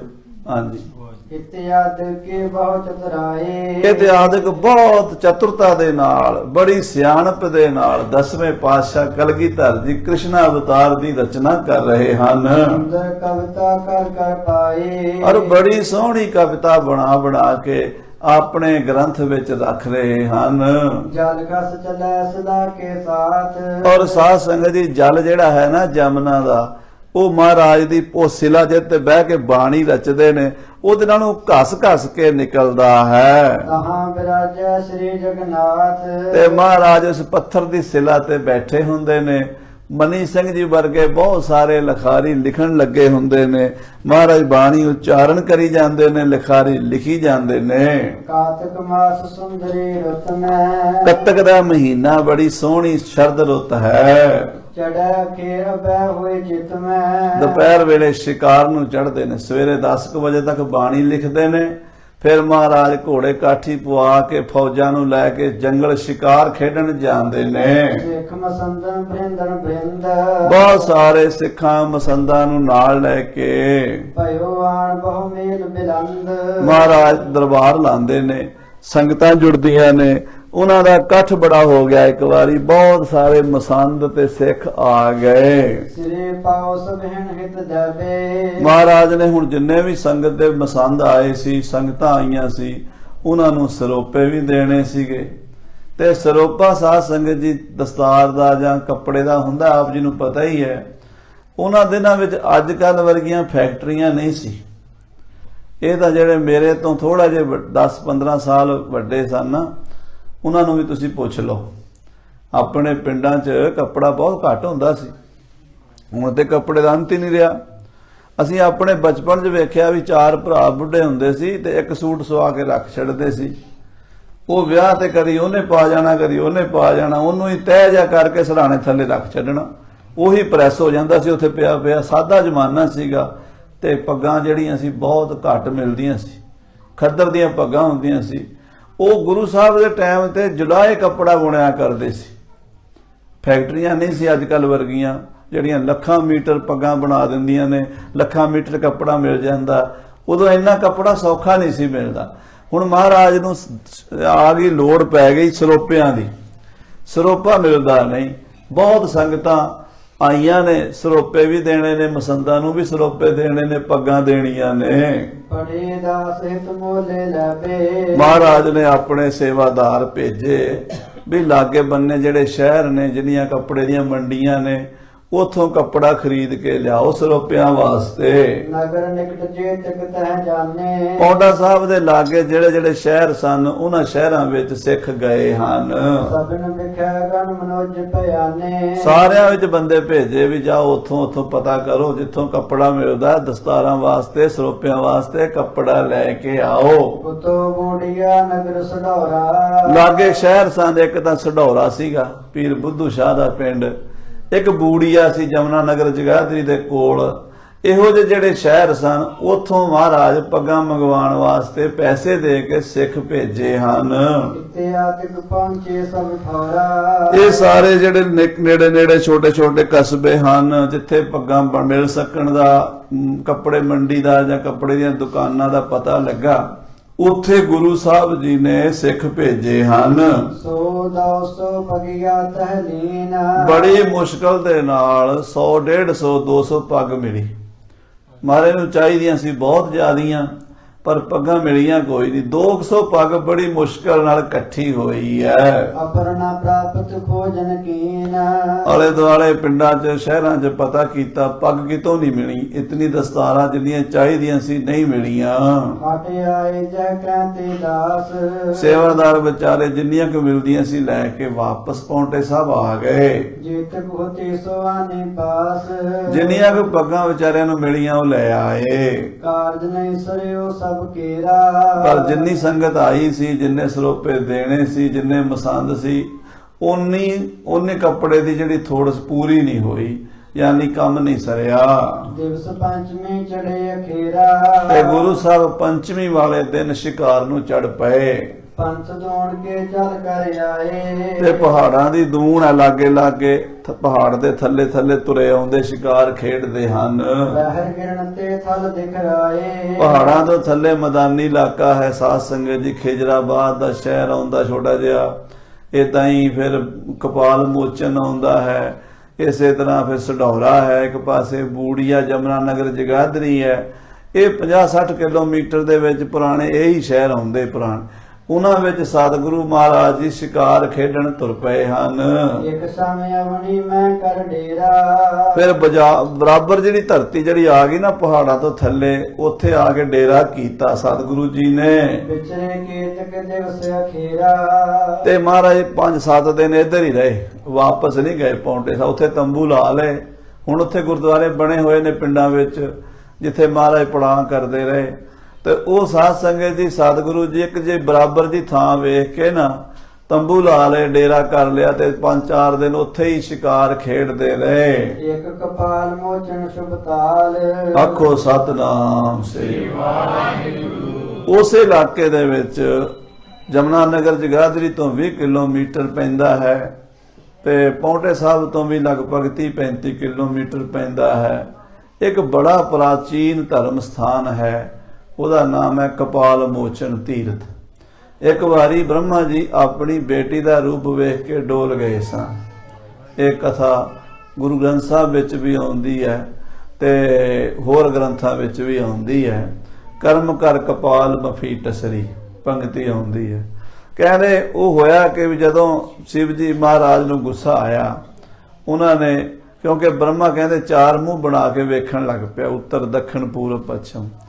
ਜਦੋਂ ਉੱਪਰ ਨੂੰ ਉੱਡ ਪਈ ਸਰਸਤੀ ਤੇ ਉਧਰ ਨੂੰ ਦੇਖਣ ਲੱਗ ਪਿਆ, ਤਾਂ ਕਹਿੰਦੇ ਸ਼ਿਵ ਜੀ ਨੇ ਚਪੇੜ ਮਾਰੀ ਤੇ ਉਹ ਜਿਹੜਾ ਸੀ ਨਾ ਉੱਪਰਲਾ ਸਿਰ, ਉਹਦਾ ਕਪਾਲ ਸੀ, ਖੋਪਰੀ, ਉਹ ਲੈ ਗਈ। ਪਰ ਉਹ ਬ੍ਰਾਹਮਣ ਹੱਤਿਆ ਜਿਹੜੀ ਹੈ ਨਾ, ਉਹਦੇ ਹੱਥ ਨੂੰ ਲੱਗ ਗਈ ਉਹ ਖੋਪੜੀ। ਜਦੋਂ ਖੋਪਰੀ ਹੱਥ ਨੂੰ ਲੱਗ ਗਈ, ਸ਼ਿਵ ਜੀ ਬੜਾ ਜ਼ੋਰ ਲਾਵੇ ਵੀ ਮੇਰੇ ਹੱਥ ਨਾਲੋਂ ਲੈ ਜਾਵੇ, ਉਹ ਉਤਰੇ ਹੀ ਨਾ। ਸੋ ਸ਼ਿਵ ਜੀ ਭਗਵਾਨ ਤੁਰਦੇ ਤੁਰਦੇ ਸਾਰੇ ਤੀਰਥਾਂ ਤੇ ਗਏ, ਕਿਉਂਕਿ ਉਹਨਾਂ ਨੇ ਸੁਣਿਆ ਸੀ ਵੀ ਤੀਰਥਾਂ ਤੇ ਜਾ ਕੇ ਪਾਪ ਉਤਰ ਜਾਂਦੇ ਆ। ਉਹਨਾਂ ਨੇ ਗੰਗਾ, ਜਮਨਾ, ਜਿੰਨੇ ਵੀ ਹਿੰਦੁਸਤਾਨ ਦੇ 68 ਤੀਰਥ ਨੇ, ਉੱਥੇ ਜਾ ਕੇ ਇਸ਼ਨਾਨ ਕੀਤਾ, ਪਰ ਉਹ ਖੋਪਰੀ ਹੱਥੋਂ ਉਤਰੀ ਨਹੀਂ। ਇੱਥੇ ਕਪਾਲ ਮੋਚਨ ਦੇ ਲਾਗੇ ਇੱਕ ਪਿੰਡ ਸੀ, ਬ੍ਰਾਹਮਣਾਂ ਦਾ ਘਰ ਸੀਗਾ, ਤੇ ਉੱਥੇ ਰਾਤ ਨੂੰ ਉਹ ਸੁੱਤੇ ਤੇ ਉੱਥੇ ਕਹਿੰਦੇ ਆ ਵੀ ਉਹ ਬ੍ਰਾਹਮਣ ਗੱਲ ਕਰ ਰਿਹਾ ਸੀ ਵੀ ਆ ਲਾਗਲੇ ਪਿੰਡ ਜਿਹੜਾ ਛੱਪੜ ਹੈ, ਇਹਦੇ ਵਿੱਚ ਮੇਰਾ ਬੱਚਾ ਵੜਿਆ ਸੀ, ਕਾਲਾ ਤੇ ਚਿੱਟਾ ਹੋ ਗਿਆ। ਕਹਿੰਦੇ ਗਾਂ ਤੇ ਬੱਚਾ ਆਪਸ 'ਚ ਗੱਲ ਕਰ ਰਹੇ ਸਨ। ਖੈਰ ਚਲੋ ਜੋ ਵੀ ਸੀ, ਉਹ ਸ਼ਿਵ ਜੀ ਨੇ ਸੁਣ ਲਿਆ। ਸ਼ਿਵ ਜੀ ਉੱਥੇ ਆਏ ਤੇ ਉਹਨਾਂ ਨੇ ਉਹਦੇ ਵਿੱਚ ਇਸ਼ਨਾਨ ਕੀਤਾ ਜਾਂ ਆਪਣਾ ਹੱਥ ਪਾਇਆ, ਤੇ ਉੱਥੇ ਜਿਹੜੀ ਉਹ ਕਪਾਲ ਸੀ ਨਾ, ਉਹ ਹੱਥ ਨਾਲੋਂ ਮੋਚਨ ਹੋ ਗਈ। ਮੋਚਨ ਮੈਨੇ ਉਤਰ ਗਈ। ਮੋਚਨ ਦਾ ਮਤਲਬ ਲੈ ਜਾਣਾ। ਕਪਾਲ ਮੈਨੇ ਖੋਪਰੀ, ਜਿਹੜੀ ਉਹ ਖੋਪਰੀ ਹੱਥ ਨੂੰ ਲੱਗੀ ਹੋਈ ਸੀ, ਉੱਥੇ ਉਤਰ ਗਈ। ਇਸ ਕਰਕੇ ਉਸ ਜਗ੍ਹਾ ਦਾ ਨਾਮ ਬਣ ਗਿਆ ਕਪਾਲ ਮੋਚਨ। ਉਹ ਜਿਹੜਾ ਸਥਾਨ ਹੈ, ਉਹਦਾ ਦੂਜਾ ਹੀ ਨਾਲ ਇੱਕ ਹੋਰ ਸਰੋਵਰ ਹੈ, ਉਹਦਾ ਨਾਮ ਹੈ ਰਿਣ ਮੋਚਨ। ਜਦੋਂ ਪਾਂਡਵਾਂ ਨੇ ਜੰਗ ਕੀਤਾ, ਆਪਣੇ ਚਾਚੇ ਤਾਏ ਦੇ ਪੁੱਤਰਾਂ ਨੂੰ ਮਾਰ ਦਿੱਤਾ, 100 ਕੌਰਵਾਂ ਨੂੰ, ਆਪਣੇ ਗੁਰੂ ਨੂੰ ਮਾਰਤਾ, ਦ੍ਰੋਣਾਚਾਰਿਆ ਨੂੰ, ਆਪਣੇ ਦਾਦੇ ਭੀਸ਼ਮ ਪਿਤਾਮਾ ਨੂੰ ਮਾਰਤਾ, ਤੇ ਬਾਅਦ ਵਿੱਚ ਮਨ 'ਚ ਬੜੀ ਗਿਰਾਨੀ ਆਈ ਵੀ ਆਪਣੀ ਕੁੱਲ ਨੂੰ ਅਸੀਂ ਮਾਰ ਦਿੱਤਾ, ਆਪਣੇ ਭਰਾ ਬੰਧੂ ਮਾਰਤੇ ਨੇ, ਬੜਾ ਪਾਪ ਹੈ। ਉਹ ਫਿਰ ਇੱਥੇ ਆ ਕੇ ਪਾਂਡਵਾਂ ਨੇ ਆਪਣੇ ਸ਼ਸਤਰ ਧੋਏ ਸਨ, ਇਸ ਕਰਕੇ ਕਹਿੰਦੇ ਨੇ ਰਿਣ ਲਾਇਆ ਸੀ, ਰਿਣ ਮੋਚਨ। ਉਹ ਜਿਹੜਾ ਤੀਰਥ ਹੈ ਨਾ, ਕਪਾਲ ਮੋਚਨ ਤੇ ਰਿਣ ਮੋਚਨ, ਉੱਥੇ ਸਾਹਿਬ ਸ੍ਰੀ ਗੁਰੂ ਨਾਨਕ ਦੇਵ ਮਹਾਰਾਜ ਸੱਚੇ ਪਾਤਸ਼ਾਹ ਵੀ ਚਰਨ ਪਾਏ, ਉਹਨਾਂ ਦਾ ਗੁਰਦੁਆਰਾ ਵੀ ਹੈ। ਉਹਦੇ ਲਾਗੇ ਹੀ ਸਤਿਗੁਰੂ ਗੁਰੂ ਕਲਗੀਧਰ ਪਾਤਸ਼ਾਹ ਜੀ ਆ ਗਏ ਹਨ। ਉੱਥੇ ਕੱਤਕ ਦੀ ਪੂਰਨਮਾਸ਼ੀ ਦਾ ਮੇਲਾ ਲੱਗਦਾ ਹੈ, ਬੜਾ ਵੱਡਾ ਮੇਲਾ। ਸਾਧ ਸੰਗਤ ਜੀ, ਹੁਣ ਵੀ ਜਿੱਡਾ ਹੋਲੇ ਮਹੱਲੇ ਦਾ ਮੇਲਾ, ਐਡਾ ਵੱਡਾ ਮੇਲਾ ਹੁੰਦਾ ਗੁਰੂ ਨਾਨਕ ਦੇਵ ਜੀ ਦੇ ਗੁਰਪੁਰਬ ਵਾਲੇ ਦਿਨ ਦਾ। ਪੂਰਾ ਮਾਲਵਾ ਦਾ ਟਰੱਕਾਂ ਦੇ ਭਰ ਕੇ ਆਉਂਦਾ, ਬਠਿੰਡੇ ਤੋਂ, ਫਿਰੋਜ਼ਪੁਰ ਤੋਂ, ਫਰੀਦਕੋਟ ਤੋਂ, ਸਾਰਾ ਮਾਲਵਾ ਜਿਹੜਾ ਆਪਣਾ, ਉਹਦਾ ਸਾਰੀ ਬੈਲਟ ਮਾਲਵੇ ਦੀ ਉੱਥੇ ਇਕੱਠੀ ਹੁੰਦੀ ਹੈ। ਤੇ ਬਾਕੀ ਵੀ ਲੋਕ ਦੂਜੇ ਪਾਸਿਓਂ ਦੂਰੋਂ ਚੱਲ ਕੇ, ਪਹਾੜਾਂ ਵਾਲੇ ਵੀ ਆਉਂਦੇ ਨੇ, ਯੂਪੀ ਵਾਲੇ ਵੀ ਆਉਂਦੇ ਨੇ, ਹਰਿਆਣੇ ਵਾਲੇ ਵੀ ਆਉਂਦੇ ਨੇ। ਬਹੁਤ ਵੱਡਾ ਮੇਲਾ ਲੱਗਦਾ। 10ਵੇਂ ਪਾਤਸ਼ਾਹ ਦਾ ਤੇ ਗੁਰੂ ਨਾਨਕ ਦੇਵ ਜੀ ਦਾ ਗੁਰਦੁਆਰਾ ਬਿਲਕੁਲ ਨਾਲ ਹੈ, ਤੇ ਤੰਬੂ ਸਾਹਿਬ ਗੁਰਦੁਆਰਾ ਹੈ, ਮਹਾਰਾਜ ਜਿੱਥੇ ਤੰਬੂ ਲਾਏ ਸਨ, ਤੇ ਨਾਲ ਹੀ ਉਹ ਜਿਹੜਾ ਤੀਰਥ ਸ਼ਿਵ ਜੀ ਭਗਵਾਨ ਦਾ ਹੈ, ਤੇ ਨਾਲ ਹੀ ਪਾਂਡਵਾਂ ਵਾਲਾ ਹੈ, ਇਕੱਠੇ ਹੀ ਹਨ। ਤੇ ਮੇਲਾ ਮੀਲਾਂ ਵਿੱਚ ਹੁੰਦਾ, ਕਈ ਮੀਲ ਵਿੱਚ, ਉੱਥੇ ਤੁਹਾਨੂੰ ਥਾਂ ਨਹੀਂ ਲੱਭਦੀ, ਐਡਾ ਵੱਡਾ ਮੇਲਾ ਹੁੰਦਾ। 10 ਲੱਖ ਤੋਂ ਉੱਤੇ ਲੋਕ ਇਕੱਠੇ ਹੁੰਦੇ ਨੇ। ਬੜੇ ਬੜੇ ਰਾਗੀ ਢਾਡੀ ਗੁਣੀ ਗਿਆਨੀ ਕਵੀਸ਼ਰ ਖਾੜੇ ਲਾਉਂਦੇ ਨੇ, ਆਪਣੇ ਆਪਣੇ ਤਰੀਕਿਆਂ ਨਾਲ ਪ੍ਰਚਾਰ। ਸਨਾਤਨ ਧਰਮ ਵਾਲੇ, ਹਿੰਦੂ ਧਰਮ ਵਾਲੇ ਆਪਣੇ ਤਰੀਕੇ ਨਾਲ ਕਰਦੇ ਆ। ਖਾਲਸੇ ਪੰਥ ਦੇ ਜਿਵੇਂ ਆਪਣੇ ਰਾਗੀ ਢਾਡੀ ਉਹ ਵੀ ਪ੍ਰਚਾਰ ਕਰਦੇ ਆ। ਉੱਥੇ ਸ੍ਰੀ ਗੁਰੂ ਗੋਬਿੰਦ ਸਿੰਘ ਸਾਹਿਬ ਜੀ ਮੇਲੇ ਦੇ ਉੱਤੇ ਆ ਪਹੁੰਚੇ ਨੇ। ਪੰਚਮੀ ਨੂੰ ਪੌਂਟੇ ਸਾਹਿਬ ਤੋਂ ਤੁਰੇ ਸੀ ਤੇ ਪੂਰਨਮਾਸ਼ੀ ਆ ਗਈ, 10 ਦਿਨਾਂ 'ਚ ਇੱਥੇ ਪਹੁੰਚ ਗਏ ਨੇ। ਸੁਨਿਓ ਸੁ ਤੀਰਥ ਸਤਿਗੁਰ ਜਪੈ। ਮਹਾਰਾਜ ਨੇ ਸੁਣਿਆ ਹੋਇਆ ਸੀ ਵੀ ਇਹ ਪੁਰਾਤਨ ਤੀਰਥ ਹੈ, ਸ਼ਿਵ ਜੀ ਭਗਵਾਨ ਦਾ ਤੀਰਥ ਹੈ ਤੇ ਮਹਾਰਾਜ ਗੁਰੂ ਨਾਨਕ ਦੇਵ ਸੱਚੇ ਪਾਤਸ਼ਾਹ ਦਾ ਗੁਰਦੁਆਰਾ ਹੈ। ਸਭ ਹਿਨ ਮੈਂ ਬੋਲੇ ਇਮਤਬੈ। ਕਲਗੀਧਰ ਪਾਤਸ਼ਾਹ ਆਪਣੇ ਸਾਥੀਆਂ ਨੂੰ, ਆਪਣੇ ਯੋਧਿਆਂ ਨੂੰ, ਆਪਣੀ ਸੰਗਤ ਨੂੰ ਕਹਿਣ ਲੱਗੇ, ਚਲੋ ਕਰੈ ਮੇਲਾ ਤਿਸ ਥਾਨਾ। ਮਾਮਾ ਕਿਰਪਾਲ ਚੰਦ ਜੀ ਤੇ ਭਾਈ ਸੰਗੋ ਸ਼ਾਹ ਜੀ, ਦੀਵਾਨ ਆਨੰਦ ਚੰਦ ਜੀ, ਪੰਡਤ ਦਇਆਰਾਮ ਜੀ, ਸਾਰਿਆਂ ਨੂੰ ਮਹਾਰਾਜ ਕਹਿੰਦੇ ਚਲੋ ਵੀ ਚੱਲੀਏ। ਐਤਕੀ ਆਪਾਂ ਜਿਹੜਾ ਪੂਰਨਮਾਸ਼ੀ ਦਾ ਗੁਰਪੁਰਬ ਹੈ ਗੁਰੂ ਨਾਨਕ ਦੇਵ ਜੀ ਦਾ, ਕਪਾਲ ਮੋਚਨ ਚੱਲ ਕੇ ਮਨਾਈਏ ਆਵਤ ਖਿਜੈ ਅਖੇਰ ਮਹਾਨਾ। ਤੇ ਨਾਲੇ ਸ਼ਿਕਾਰ ਖੇਡਾਂਗੇ ਉਸ ਇਲਾਕੇ ਵਿੱਚ ਤੇ ਨਾਲੇ ਉੱਥੇ ਮੇਲਾ ਮਨਾਵਾਂਗੇ ਤੇ ਵਾਪਸ ਆਪਾਂ ਪੌਂਟਾ ਸਾਹਿਬ ਉਸ ਤੋਂ ਬਾਅਦ ਆਵਾਂਗੇ। ਇਮ ਕਰ ਕਹਿ ਤਿਆਰੀ ਕਰਵਾਈ। ਇਦਾਂ ਕਹਿ ਕੇ 10ਵੇਂ ਪਾਤਸ਼ਾਹ ਜੀ ਮਹਾਰਾਜ ਨੇ ਉੱਥੋਂ ਜੰਗਲ ਵਿੱਚੋਂ ਚਾਲੇ ਪਾ ਦਿੱਤੇ, ਤਿਆਰੀ ਕਰਵਾ ਲਈ। ਸੈਨਾ ਸੰਗ ਚੜੇ ਸਮੁਦਾਇ। ਸਾਰੀ ਫੌਜ ਗੁਰੂ ਦੀ ਸ਼ਸਤਰਧਾਰੀ ਯੋਧੇ ਸੂਰਮੇ ਨਾਲ ਚੜ ਪਏ। ਬਜਤ ਬੜੋ ਰਣਜੀਤ ਨਗਾਰਾ। ਬੜਾ ਵੱਡਾ ਰਣਜੀਤ ਨਗਾਰਾ ਵੱਜਦਾ ਹੈ। ਮਹਾਰਾਜ ਸੱਚੇ ਪਾਤਸ਼ਾਹ ਜੀ ਦੇ ਧੌਂਸੇ ਧੁੰਕਾਰਦੇ ਹਨ ਆਣ ਪਹੁੰਚੇ ਥਾਣ ਨਿਹਾਰਾ। ਤੇ ਮਹਾਰਾਜ ਜੀ ਪੌਂਟਾ ਸਾਹਿਬ ਵਾਲੇ ਪਾਸਿਓਂ ਸਾਰੇ ਪਾਸਿਓਂ ਘੁੰਮਦੇ ਘੁਮਾਉਂਦੇ ਹੋਏ ਇੱਥੇ ਕਪਾਲ ਮੋਚਨ ਆ ਗਏ। ਡੇਰਾ ਕਰਿਓ ਤਾਮ ਸ਼ਮਿਆਨੇ। ਇੱਥੇ ਸਤਿਗੁਰੂ ਜੀ ਨੇ ਤੰਬੂ ਸ਼ਮਿਆਨੇ ਲਵਾ ਦਿੱਤੇ, ਕਿਉਂਕਿ ਉਹਨਾਂ ਦਿਨਾਂ 'ਚ ਅੱਜ ਵੀ ਉੱਥੇ ਮੇਲਾ ਲੱਗਦਾ, ਬਿਲਡਿੰਗਾਂ ਬਹੁਤ ਘੱਟ ਨੇ, ਜ਼ਿਆਦਾਤਰ ਤੰਬੂਆਂ ਕਨਾਤਾਂ 'ਚ ਹੀ ਲੋਕ ਸਮਾਂ ਗੁਜ਼ਾਰਦੇ ਨੇ। ਤਾਂ ਤੰਬੂ ਲੱਗ ਗਏ, ਮਹਾਰਾਜ ਦੇ ਸ਼ਮਿਆਨੇ ਲੱਗ ਗਏ। ਅੱਜ ਕੱਲ੍ਹ ਉੱਥੇ ਗੁਰਦੁਆਰਾ ਤੰਬੂ ਸਾਹਿਬ ਹੈ ਜਿੱਥੇ ਸਤਿਗੁਰਾਂ ਨੇ ਤੰਬੂ ਲਵਾਏ ਸਨ। ਸਤਿਗੁਰ ਸੇ ਸਭਨ ਸੁਨ ਕਾਨੇ। ਔਰ ਸਾਰਿਆਂ ਨੇ ਸੁਣਿਆ ਵੀ ਮਹਾਰਾਜ 10ਵੇਂ ਪਾਤਸ਼ਾਹ ਜੀ ਆਏ ਨੇ। ਜਿਹੜੀ ਦੁਨੀਆ ਮੇਲਾ ਵੇਖਣ ਆਈ ਹੋਈ ਸੀ ਉਹਨਾਂ ਨੂੰ ਵੀ ਪਤਾ ਲੱਗਾ। ਉਹ ਸੰਗਤਾਂ ਵੀ ਖੁਸ਼ ਹੋਈਆਂ ਵੀ ਕਲਗੀਧਰ ਜੀ ਦੇ ਦਰਸ਼ਨ ਕਰਾਂਗੇ। ਸੇਵਕ ਸਿੱਖਿਆਨ ਪਗ ਪਰਸੈ। ਹਜ਼ਾਰਾਂ ਸਿੱਖ ਸੰਗਤਾਂ ਆ ਕੇ ਮਹਾਰਾਜ ਦੇ ਚਰਨ ਪਰਸਣ ਲੱਗੀਆਂ। ਪਾਏ ਕਾਮਨਾ ਦਰਸ਼ਨ ਦਰਸੈ। ਮੇਲੇ ਤੇ ਜਿਹੜਾ ਵੀ ਆਇਆ ਗੁਰੂ ਸਾਹਿਬ ਦੇ ਦਰਸ਼ਨ ਕਰਕੇ ਮਨੋ ਕਾਮਨਾ ਪੂਰੀ ਹੋਈ। ਇੱਛਾ ਪੂਰਕ ਸਰਬ ਸੁਖ ਦਾਤਾ ਹਰ, ਜਾ ਕੇ ਵਸ ਹੈ ਕਾਮ ਦੇਨਾ। ਸਾਰੀਆਂ ਇੱਛਾ ਪੂਰੀਆਂ ਕਰਤੀਆਂ ਲੋਕਾਂ ਦੀਆਂ। ਕਾਤਕ ਕੀ ਪੂਰਨਮਾ ਨੇਰੇ। ਕੱਤਕ ਦੀ ਪੂਰਨਮਾਸ਼ੀ ਨੇੜੇ ਆ ਰਹੀ ਸੀ। 2 ਦਿਨ ਪਹਿਲਾਂ ਹੀ ਗੁਰੂ ਸਾਹਿਬ ਉੱਥੇ ਪਹੁੰਚ ਗਏ। ਮੇਲਾ ਭਇਓ ਸਕੇਲ ਕਨੇਰੇ। ਬੜਾ ਭਾਰੀ ਮੇਲਾ ਇਕੱਠਾ ਹੋਇਆ, ਲੱਖਾਂ ਦੇ ਹਿਸਾਬ ਨਾਲ ਲੋਕ ਹੁਣ ਵੀ ਆਉਂਦੇ ਨੇ, ਉਦੋਂ ਵੀ ਆਉਂਦੇ ਸਨ। ਗੱਡਿਆਂ ਰੇੜਿਆਂ ਤੇ ਘੋੜਿਆਂ ਤੇ ਪੈਦਲ ਚੱਲ ਚੱਲ ਕੇ ਲੋਕ ਕੱਤਕ ਦੀ ਪੂਰਨਮਾਸ਼ੀ ਦਾ ਮੇਲਾ ਕਪਾਲ ਮੋਚਨ ਮਨਾਉਂਦੇ ਸਨ। ਮਸੰਦਨ ਸਤਿਗੁਰ ਪਾਸ। ਉਸ ਵੇਲੇ ਮਸੰਦਾ ਨੇ ਗੁਰੂ ਸਾਹਿਬ ਨੂੰ ਬੇਨਤੀ ਕੀਤੀ। ਹੱਥ ਜੋੜ ਕੇ ਨਸੇ ਅਰਦਾਸ। ਗੁਰੂ ਦੇ ਮੁਖੀ ਜਿਹੜੇ ਸਨ, ਗੁਰੂ ਘਰ ਦੇ ਮੈਨੇਜਮੈਂਟ ਕਰਨ ਵਾਲੇ ਮਸੰਦ ਪ੍ਰਬੰਧਕ, ਉਹ ਕਲਗੀਧਰ ਨੂੰ ਹੱਥ ਜੋੜ ਕੇ ਕਹਿੰਦੇ ਹਨ, ਮਹਾਰਾਜ ਹਮ ਬਹੁਪੁਰ ਫਿਰੇ। ਹੇ ਮਹਾਰਾਜ, ਅਸੀਂ ਬੜੇ ਪਿੰਡਾਂ 'ਚ ਫਿਰੇ ਆ, ਬੜੇ ਸ਼ਹਿਰਾਂ 'ਚ ਫਿਰੇ ਆ, ਸਾਨੂੰ ਸਰੋਪੇ ਨਹੀਂ ਮਿਲੇ। ਮਹਾਰਾਜ ਸਰੋਪੇ ਚਾਹੀਦੇ ਨੇ ਤੇ ਸਰੋਪੇ ਕਿੱਥੋਂ ਲਿਆਈਏ? ਫਗੀਆ ਥੋੜੀ ਲਿਆਵਣ ਕਰੇ। ਬੜੀ ਮੁਸ਼ਕਲ ਨਾਲ ਪੈਸੇ ਖਰਚ ਕੇ ਸਾਨੂੰ 200 ਪੱਗ ਮਿਲੀ ਹੈ ਤੇ ਪੱਗਾਂ ਤੇ ਮਹਾਰਾਜ ਸਰਦਿਆਂ ਨਹੀਂ ਕੰਮ ਆਪਣਾ। ਖਰਚ 1000 ਪਾਗ ਕੋ ਅਬੈ। ਸਾਨੂੰ 1000 ਪੱਗ ਚਾਹੀਦੀ ਹੈ ਤੇ ਮਹਾਰਾਜ ਸਾਡੇ ਕੋਲ ਮਸੀ 200 ਪੱਗ ਹੈ। ਕਰੇ ਉਪਾਉ ਨਾ ਪ੍ਰਾਪਤ ਸਬੈ। ਤੇ ਬੜਾ ਉਪਾਅ ਕਰਕੇ ਮਹਾਰਾਜ ਕੱਪੜਾ ਨਹੀਂ ਮਿਲ ਰਿਹਾ, ਪੱਗਾਂ ਵਾਸਤੇ ਕੱਪੜਾ ਨਹੀਂ ਮਿਲ ਰਿਹਾ, ਦਸਤਾਰਾਂ ਨਹੀਂ ਮਿਲ ਰਹੀਆਂ, ਸਰੋਪੇ ਕਿੱਥੋਂ ਦੇਾਂਗੇ? ਹੁਕਮ ਆਪ ਕੋ ਹੋਏ ਸੋ ਕਰੀਏ। ਹੁਣ ਸਾਨੂੰ ਹੁਕਮ ਕਰੋ, ਕੀ ਕਰੀਏ? ਕਿਉਂਕਿ ਪੈਸੇ ਤਾਂ ਤੁਸੀਂ ਸਾਨੂੰ ਦੇਤੇ, ਅਸੀਂ ਲੈਣ ਵੀ ਗਏ, ਪਰ ਅੱਗੋਂ ਹੁਣ ਮੰਡੀ 'ਚ ਕੱਪੜਾ ਹੋਵੇਗਾ ਤੇ ਮਿਲੇਗਾ ਨਾ। ਹੁਣ ਦੱਸੋ ਮਹਾਰਾਜ ਕੀ ਕਰੀਏ?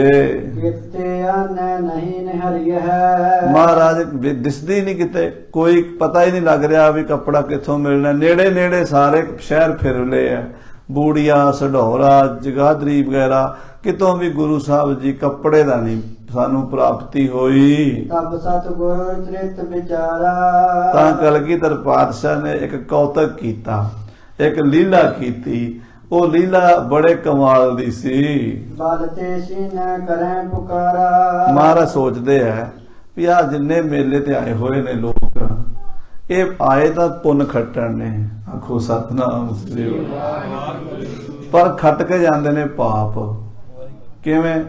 ਮਹਾਰਾਜ ਸ਼ਿਵ ਜੀ ਭਗਵਾਨ ਦਾ ਸਰੋਵਰ ਹੈ, ਉਹਦੇ ਚ ਨਹਾ ਕੇ ਉਹਦੇ ਕੰਢੇ ਹੀ ਜੰਗਲ ਪਾਣੀ ਬਹਿ ਜਾਂਦੇ ਨੇ, ਉੱਥੇ ਹੀ ਪਿਸ਼ਾਬ ਕਰ ਦਿੰਦੇ ਨੇ, ਉਹੀ ਗੰਦੇ ਹੱਥ ਸਰੋਵਰ 'ਚ ਧੋ ਦਿੰਦੇ ਨੇ। ਇਹਨਾਂ ਦੀ ਬੁੱਧੀ, ਇਹ ਤਾਂ ਹੌਲੇ ਹੌਲੇ ਲੋਕਾਂ ਨੂੰ ਸਮਝਾਇਆ ਹੀ ਸਮਝ ਆਉਂਦੀ। ਸਾਧ ਸੰਗਤ ਜੀ, ਆਮ ਲੋਕਾਂ ਨੂੰ ਨਹੀਂ ਪਤਾ ਹੁੰਦਾ ਵੀ ਮੰਦਿਰ ਗੁਰਦੁਆਰੇ ਕਿਵੇਂ ਜਾਣਾ, ਤੇ ਆਉਂਦੇ ਤਾਂ ਹੈ ਪੁੰਨ ਖੱਟਣ, ਪਰ ਕਰਕੇ ਜਾਂਦੇ ਨੇ ਪਾਪ।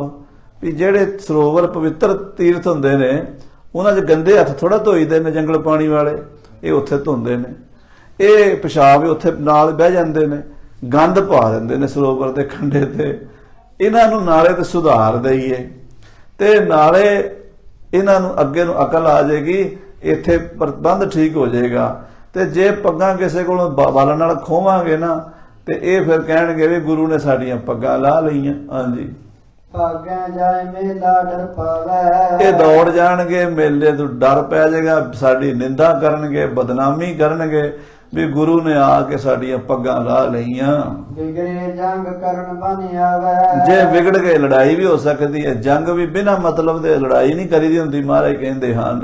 ਤਉ ਨਾ ਸਰ ਹੈ ਕਾਰਜ ਕੋ ਫਿਰ ਲੜਾਈ ਕਰਕੇ ਕੰਮ ਕਿਹੜਾ ਸੁਧਰ ਜਾਣਾ, ਕੋਈ ਫਾਇਦਾ ਨਹੀਂ ਹੋਣਾ ਲੜਾਈ ਦਾ।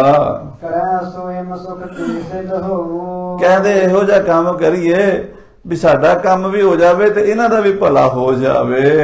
ਚੁਪਟਨ ਕੋ ਹੁਕਮ ਬਖਾਨਾ ਮਹਾਰਾਜ ਨੇ ਆਪਣੀ ਫੌਜ ਨੂੰ ਬੁਲਾ ਲਿਆ, ਆਪਣੀ ਫੌਜ ਦੇ ਸਿਪਾਹੀਆਂ ਨੂੰ ਹੁਕਮ ਦਿੱਤਾ। ਵਿਚਰੋ ਮੇਲੇ ਮੈਂ ਸਵਧਾਨਾ ਮਹਾਰਾਜ ਕਹਿੰਦੇ ਸ਼ਸਤਰ ਧਾਰੀ ਹੋ ਕੇ ਤਿਆਰ ਹੋ ਕੇ ਨਾ ਮੇਲੇ 'ਚ ਫਿਰੋ, ਮੇਲੇ 'ਚ ਘੁੰਮੋ, ਧਿਆਨ ਰੱਖੋ ਮੇਲੇ, ਜਿਵੇਂ ਪੁਲਿਸ ਵਾਲੇ ਨਿਗਾਹ ਰੱਖਦੇ ਨਾ ਮੇਲੇ 'ਚ। ਹੁਣ ਗੁਰੂ ਦੀ ਫੌਜ ਆ ਗਈ ਹੈ, ਤੁਸੀਂ ਘੋੜਿਆਂ ਤੇ ਵੀ ਜਾਓ, ਪੈਦਲ ਜਾਓ, ਇੱਧਰ ਉੱਧਰ ਸਾਰੇ ਆਲੇ ਦੁਆਲੇ ਨਿਗਾਹ ਰੱਖੋ। ਕਰੈ ਵੇਦ ਬੇ ਤੀਰਥ ਕੇ ਜਿਹੜਾ ਬੰਦਾ ਪਵਿੱਤਰ ਸਰੋਵਰ ਦੀ ਬੇਅਦਬੀ ਕਰੇ, ਸਰੋਵਰ ਦੇ ਉੱਤੇ ਆ ਕੇ ਪਿਸ਼ਾਬ ਕਰੇ, ਜੰਗਲ ਪਾਣੀ ਫਿਰ ਕੇ ਹੱਥ ਧੋਵੇ, ਉਹਨੂੰ ਫੜ ਲਵੋ। ਤਿਆਗਹਿ ਲੱਗ ਸ਼ੰਕਾ ਲਿਹੋਏ ਪਿਸ਼ਾਬ ਕਰਦਾ ਵੇਖ ਲਓ, ਜੰਗਲ ਪਾਣੀ ਫਿਰਦਾ ਵੇਖ ਲਓ ਨੇੜੇ ਕਿਤੇ। ਨਿਕਟ ਤਾਲ ਕੇ ਜੋ ਨਰ ਹੋਏ ਜਿਹੜਾ ਵੀ ਸਰੋਵਰ ਦੇ ਨੇੜੇ ਕੇ, ਬਾਹਰ ਤਾਂ ਚਲੋ ਹੁਣ ਜਾਣਾ ਹੀ ਹੈ ਨਾ ਲੋਕਾਂ ਨੇ, ਜਿਹੜਾ ਦੂਰ ਜਾਂਦਾ ਉਹਨੂੰ ਨਹੀਂ ਕੁਝ ਕਹਿਣਾ। ਜਿਹੜਾ ਸਰੋਵਰ ਦੇ ਨੇੜੇ ਆ ਕੇ ਗਲਤ ਕੰਮ ਕਰੇ, ਪਿਸ਼ਾਬ ਕਰੇ, ਜੰਗਲ ਪਾਣੀ ਫਿਰੇ, ਕਰਹਿ ਪਖਾਰਨ ਕਰ ਵਿੱਚ ਕੋਏ ਉਹਦੇ ਜੰਗਲ ਬਾੜੀ ਵਾਲੇ ਹੱਥ ਸਰੋਵਰ 'ਚ ਧੋਵੇ ਆ ਕੇ। ਤਿਨ ਕੀ ਪਗਿਆ ਲਿਹੋਏ ਉਤਾਰੀ ਮਹਾਰਾਜ ਕਹਿੰਦੇ ਉਹਦੀ ਪੱਗ ਲਾ ਲਓ, ਉਹਦੇ ਨਾਲੇ ਉਹਨੂੰ ਥੋੜਾ ਜਿਹਾ ਘੂਰ ਦਿਓ ਤੇ ਪੱਗ ਲਾ ਲਓ। ਮਾਰਨਾ ਨਹੀਂ, ਮਹਾਰਾਜ ਕਹਿੰਦੇ ਮਾਰਨਾ ਨਹੀਂ ਕਿਸੇ ਨੂੰ, ਬਸ ਉਹਦੀ ਪੱਗ ਲਾ ਲੈਣੀ ਤਾਂ ਝਿੜਕ ਦੇਣਾ ਹੈ। ਨਹਿ ਮਾਰੋ ਤੇ ਜੈ ਬਹੁਗਾਰੀ ਕਹਿੰਦੇ ਮਾਰਨਾ ਨਹੀਂ, ਬਸ ਝਿੜਕਣਾ ਹੀ ਹੈ, ਦਬਕਾ ਹੀ ਮਾਰਨਾ, ਕੁੱਟਣਾ ਮਾਰਨਾ ਨਹੀਂ। ਕੁੱਟ ਮਾਰ ਕੇ ਤਾਂ ਐਵੇਂ ਕਿਸੇ ਨੂੰ, ਕਿਸੇ ਵਿਚਾਰੇ ਨੂੰ ਸੱਟ ਲੱਗ ਜਾਵੇਗੀ, ਕਿਸੇ ਦਾ ਮਨ ਦੁਖੀ, ਬਸ ਥੋੜੀ ਜਿਹੀ ਝਿੜਕ ਪੈ ਜਾਏਗੀ, ਨਾਲੇ ਇਹਨਾਂ ਨੂੰ ਅਕਲ ਆ ਜਾਏਗੀ ਵੀ ਸਰੋਵਰ ਦੇ ਉੱਤੇ ਗੰਦੇ ਹੱਥ ਨਹੀਂ ਧੋਈਦੇ ਹੁੰਦੇ, ਤੇ ਨਾਲੇ ਜਿਹੜੇ ਸਰੋਪਿਆਂ ਦਾ ਕੰਮ ਆਪਣਾ ਉਹ ਵੀ ਸਰ ਜਾਏਗਾ। ਵਿਚਰੋ ਚੌਦਸ ਤੀਰਥ ਕੇ ਮਹਾਰਾਜ ਕਹਿੰਦੇ ਸਰੋਵਰ ਦੇ ਆਲੇ ਦੁਆਲੇ ਫਿਰੋ, ਤਗੜੇ ਹੋ ਕੇ, ਸ਼ਸਤਰ ਧਾਰੀ ਹੋ ਕੇ। ਕਰੈ ਵੇਦ ਬੇ ਫਲ ਦੇਹੁ ਹੇਰ ਜਿਹੜਾ ਬੇਅਦਬੀ ਕਰੇ ਉਹਨੂੰ ਫਲ ਦਿਓ। ਇਹ ਸਰੋਵਰ ਦੀ ਬੇਅਦਬੀ ਰੁਕਵਾਣੀ ਹੈ। ਇਹ ਅਸੀਂ ਇਹ ਬਾਰ-ਬਾਰ ਆਉਂਦੇ ਨੇ, ਹਰ ਸਾਲ ਆਉਂਦੇ ਨੇ। ਐਤਕੀ ਇਹਨਾਂ ਨੂੰ ਥੋੜਾ ਜਿਹਾ ਸਮਝਾ ਦਿਆਂਗੇ, ਹਰ ਸਾਲ ਬੜੀ ਸ਼ਰਧਾ ਨਾਲ ਆਉਣਗੇ, ਚੰਗੀ ਤਰ੍ਹਾਂ ਰਹਿਣਗੇ, ਸਫਾਈ ਰੱਖਣਗੇ। ਹੁਣ ਉੱਥੇ ਹੀ ਮਹਾਂਪੁਰਸ਼ ਆਉਂਦੇ ਨਹਾਉਣ ਵਾਸਤੇ, ਉੱਥੇ ਹੀ ਆਮ ਸੰਗਤ ਆਉਂਦੀ ਨਹਾਉਣ ਵਾਸਤੇ, ਤੇ ਉੱਥੇ ਇਸ਼ਨਾਨ ਕਰਦਿਆਂ ਕੋਈ ਗੰਦੇ ਹੱਥ ਵਿੱਚ ਧੋ ਗਿਆ ਹੋਵੇ ਤੇ ਕਿੱਡਾ ਪਾਪ ਹੈ। ਇਹ ਮਹਾਰਾਜ ਕਹਿੰਦੇ ਰੁਕਵਾਣਾ ਹੈ। ਸੁਨ ਗੁਰ ਹੁਕਮ ਸਵਟ ਸੰਧਾਨੇ ਮਹਾਰਾਜ ਦਾ ਬਚਨ ਹੁਕਮ ਹੁੰਦਿਆਂ ਫਟਾਫਟ ਜੋਧੇ ਸ਼ਸਤਰ ਧਾਰੀ ਹੋ ਕੇ ਤੁਰ ਪਏ। ਗਏ ਸਿਪਰ ਅਰ ਹਾਥ ਕਿਰਪਾਨੇ ਢਾਲਾਂ, ਤਲਵਾਰਾਂ, ਬਰਛੇ ਫੜੇ ਹੋਏ, ਬੰਦੂਕਾਂ ਗਾਤਰੇ ਪਾਈਆਂ ਹੋਈਆਂ, ਕੋਈ ਘੋੜਿਆਂ ਦੇ, ਕੋਈ ਪੈਦਲ ਮੇਲੇ 'ਚ ਫਿਰਨ ਲੱਗੇ। ਲਗ ਸ਼ੰਕਾ ਤਿਆਗਤ ਜੋ ਨੇਰੇ ਜਿਹੜਾ ਸਰੋਵਰ ਦੇ ਨੇੜੇ ਸਰੋਵਰ ਦੇ ਕੰਢੇ ਤੇ ਪਿਸ਼ਾਬ ਕਰਦਾ ਮਿਲ ਜਾਵੇ ਵਿਚਰਤ ਜਿਤ ਕਿਤ ਨਰਕੋ ਹੇਰੇ ਉਹਦੇ ਤੇ ਨਿਗਾਹ ਰੱਖਦੇ ਹਨ। ਫੌਜ ਫਿਰਦੀ ਆ ਸਾਰੇ ਪਾਸੇ। ਜਿਸ ਕੇ ਤੋਰਨ ਪਾਗੇ ਉਤਾਰੈ ਜਿਹੜਾ ਵੀ ਇਹੋ ਜੀ ਗਲਤੀ ਕਰੇ ਉਹਦੀ ਫਟਾਫਟ ਪੱਗ ਲਾ ਲੈਂਦੇ ਨੇ। ਸਮਝਾਵੈ ਅਰਗਾਰ ਨਿਕਾਰੈ ਉਹਨੂੰ ਸਮਝਾਉਂਦੇ ਨੇ, ਮੂਰਖਾ ਇੱਥੇ ਤੂੰ ਤੀਰਥ ਤੇ ਪੁੰਨ ਕਰਨਾ ਹੈ ਕਿ ਪਾਪ ਕਰਨਾ ਹੈ? ਤੈਨੂੰ ਪਤਾ ਨਹੀਂ ਤੀਰਥਾਂ ਦੀ ਬੇਅਦਬੀ ਨਹੀਂ ਕਰੀਦੀ ਹੁੰਦੀ, ਇਹਨਾਂ ਦਾ ਸਤਿਕਾਰ ਕਰੀਦਾ, ਤੀਰਥਾਂ ਦੀ ਇੱਜ਼ਤ ਕਰੀਦੀ ਹੈ। ਮੂੜੋ ਪਾਪ ਕਰਨ ਕੋ ਆਏ ਹਾਂ, ਸਿਪਾਹੀ ਕਹਿੰਦੇ ਨੇ ਗੁਰੂ ਦੇ, ਓਏ ਮੂਰਖੋ, ਪਾਪ ਕਰਨ ਆਏ ਹੋ ਇੱਥੇ ਗੰਦ ਪਾਣ ਆਏ ਹੋ ਤੁਸੀਂ। ਇੱਥੇ ਪਿਸ਼ਾਬ ਥੋੜਾ ਕਰੀਦਾ ਹੁੰਦਾ, ਇੱਥੇ ਜੰਗਲ ਪਾਣੀ ਵਾਲੇ ਹੱਥ ਥੋੜਾ ਧੋਈਦੇ ਹੁੰਦੇ, ਤੁਹਾਨੂੰ ਕਿਸੇ ਨੇ ਦੱਸਿਆ ਨਹੀਂ। ਥੋੜਾ ਝਿੜਕ ਦਿੰਦੇ ਨੇ, ਨਾਲੇ ਪੱਗ ਲਾ ਲੈਂਦੇ ਨੇ। ਕੈ ਸਨਾਨ ਤੇ ਚਹਿਤ ਗਵਾਏ ਹਾਂ, ਕਹਿੰਦੇ ਜਿਹੜੇ ਤੁਸੀਂ ਇਸ਼ਨਾਨ ਕਰਨ ਆਏ ਹੋ, ਪੁੰਨ ਖੱਟਣ ਆਏ ਹੋ, ਪਰ ਤੁਸੀਂ ਤੇ ਗੰਦੇ ਹੱਥ ਧੋ ਕੇ ਜਾਂ ਇੱਥੇ ਪਿਸ਼ਾਬ ਜੰਗਲ ਪਾਣੀ ਫਿਰ ਕੇ ਆਪਣੇ ਪੁੰਨ ਪਿਛਲੇ ਵੀ ਗਵਾ ਕੇ ਜਾ ਰਹੇ ਹੋ। ਸੁਣ ਤੋਸਨ ਹੋਏ ਕਰਤ ਨਾ ਬੈਨ ਹੁਣ ਜਿਹਨੂੰ ਇਹ ਝਿੜਕ ਪੈਂਦੀ ਹੈ, ਆਪਣੀ ਗਲਤੀ ਦਾ ਵੀ ਅਹਿਸਾਸ ਹੁੰਦਾ ਵੀ ਮੇਰੀ ਗਲਤੀ ਹੈ। ਇੱਕ ਸਿੰਘਾਂ ਦੇ ਹੱਥ ਵਿੱਚ ਫੜਿਆ ਡੰਡਾ ਵੀ ਨਜ਼ਰ ਆਉਂਦਾ ਤੇ ਉਹ ਫਿਰ ਅੱਗੋਂ ਕੁਸਕਦੇ ਨਹੀਂ, ਚੁੱਪ ਕਰਕੇ ਆਪਣੇ ਪੱਲਾ ਝਾੜ ਕੇ ਤੁਰ ਜਾਂਦੇ ਨੇ। ਭਾਜਾਂ ਇਹ ਤੁਤ ਕਰ ਤਰ ਨੈਣ ਸ਼ਰਮਿੰਦੇ ਜੇ ਹੋ ਕੇ ਨਾ ਅੱਖਾਂ ਜਿਹੀਆਂ ਨੀਵੀਆਂ ਕਰਕੇ ਇੱਧਰ ਉੱਧਰ ਖਿਸਕ ਜਾਂਦੇ ਨੇ ਤੇ ਅੱਗੇ ਨੂੰ ਫਿਰ ਉਹ ਇਹ ਗਲਤੀ ਨਹੀਂ ਕਰਾਂਗੇ, ਆਪਣੇ ਮਨ 'ਚ ਪੱਕਾ ਫੈਸਲਾ ਕਰ ਲੈਂਦੇ ਨੇ। ਆਸ਼ੀ ਬਣੈ ਸਕਲ ਮਨ ਜਾਣੈ ਤੇ ਹੁਣ ਸਾਰੇ ਕਹਿੰਦੇ ਨੇ ਠੀਕ ਹੀ ਕਹਿੰਦੇ ਨੇ, ਗਲਤੀ ਹੈ, ਸਾਨੂੰ ਇੱਥੇ ਪਿਸ਼ਾਬ ਨਹੀਂ ਕਰਨਾ ਚਾਹੀਦਾ।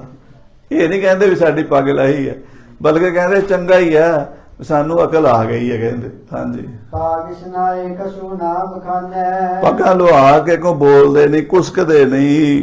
ਇਮਲੇ ਜੋਦਾ ਬਲਵਾਨ ਏਦਾਂ ਯੋਧਿਆਂ ਨੇ, ਸੂਰਮਿਆਂ ਨੇ ਉੱਥੇ ਤੀਰਥ ਦੇ ਆਲੇ ਦੁਆਲੇ ਬੜਾ ਸਖਤ ਪਹਿਰਾ ਲਾ ਦਿੱਤਾ ਤੇ ਜਿਹੜਾ ਵੀ ਏਦਾਂ ਕਰਦਾ ਮਿਲਿਆ ਉਹਨੂੰ ਮਾਰਿਆ ਨਹੀਂ, ਕੋਈ ਡੰਡਾ ਨਹੀਂ ਮਾਰਿਆ, ਕੋਈ ਚਪੇੜ ਨਹੀਂ ਮਾਰੀ, ਬਸ ਝਿੜਕ ਹੀ ਮਾਰਨੀ, ਦਬਕਾ ਹੀ ਮਾਰਨਾ ਤੇ ਪੱਗ ਲਾ ਲੈਣੀ ਹੈ। ਕਰਹਿ ਸੰਭਾਰਨ ਕਰ ਇੱਕ ਥਾਨ ਤੇ ਜਿਹੜੀਆਂ ਪੱਗਾਂ ਲਈਆਂ ਇੱਕ ਥਾਂ ਤੇ ਇਕੱਠੀਆਂ ਕਰ ਲਈਆਂ।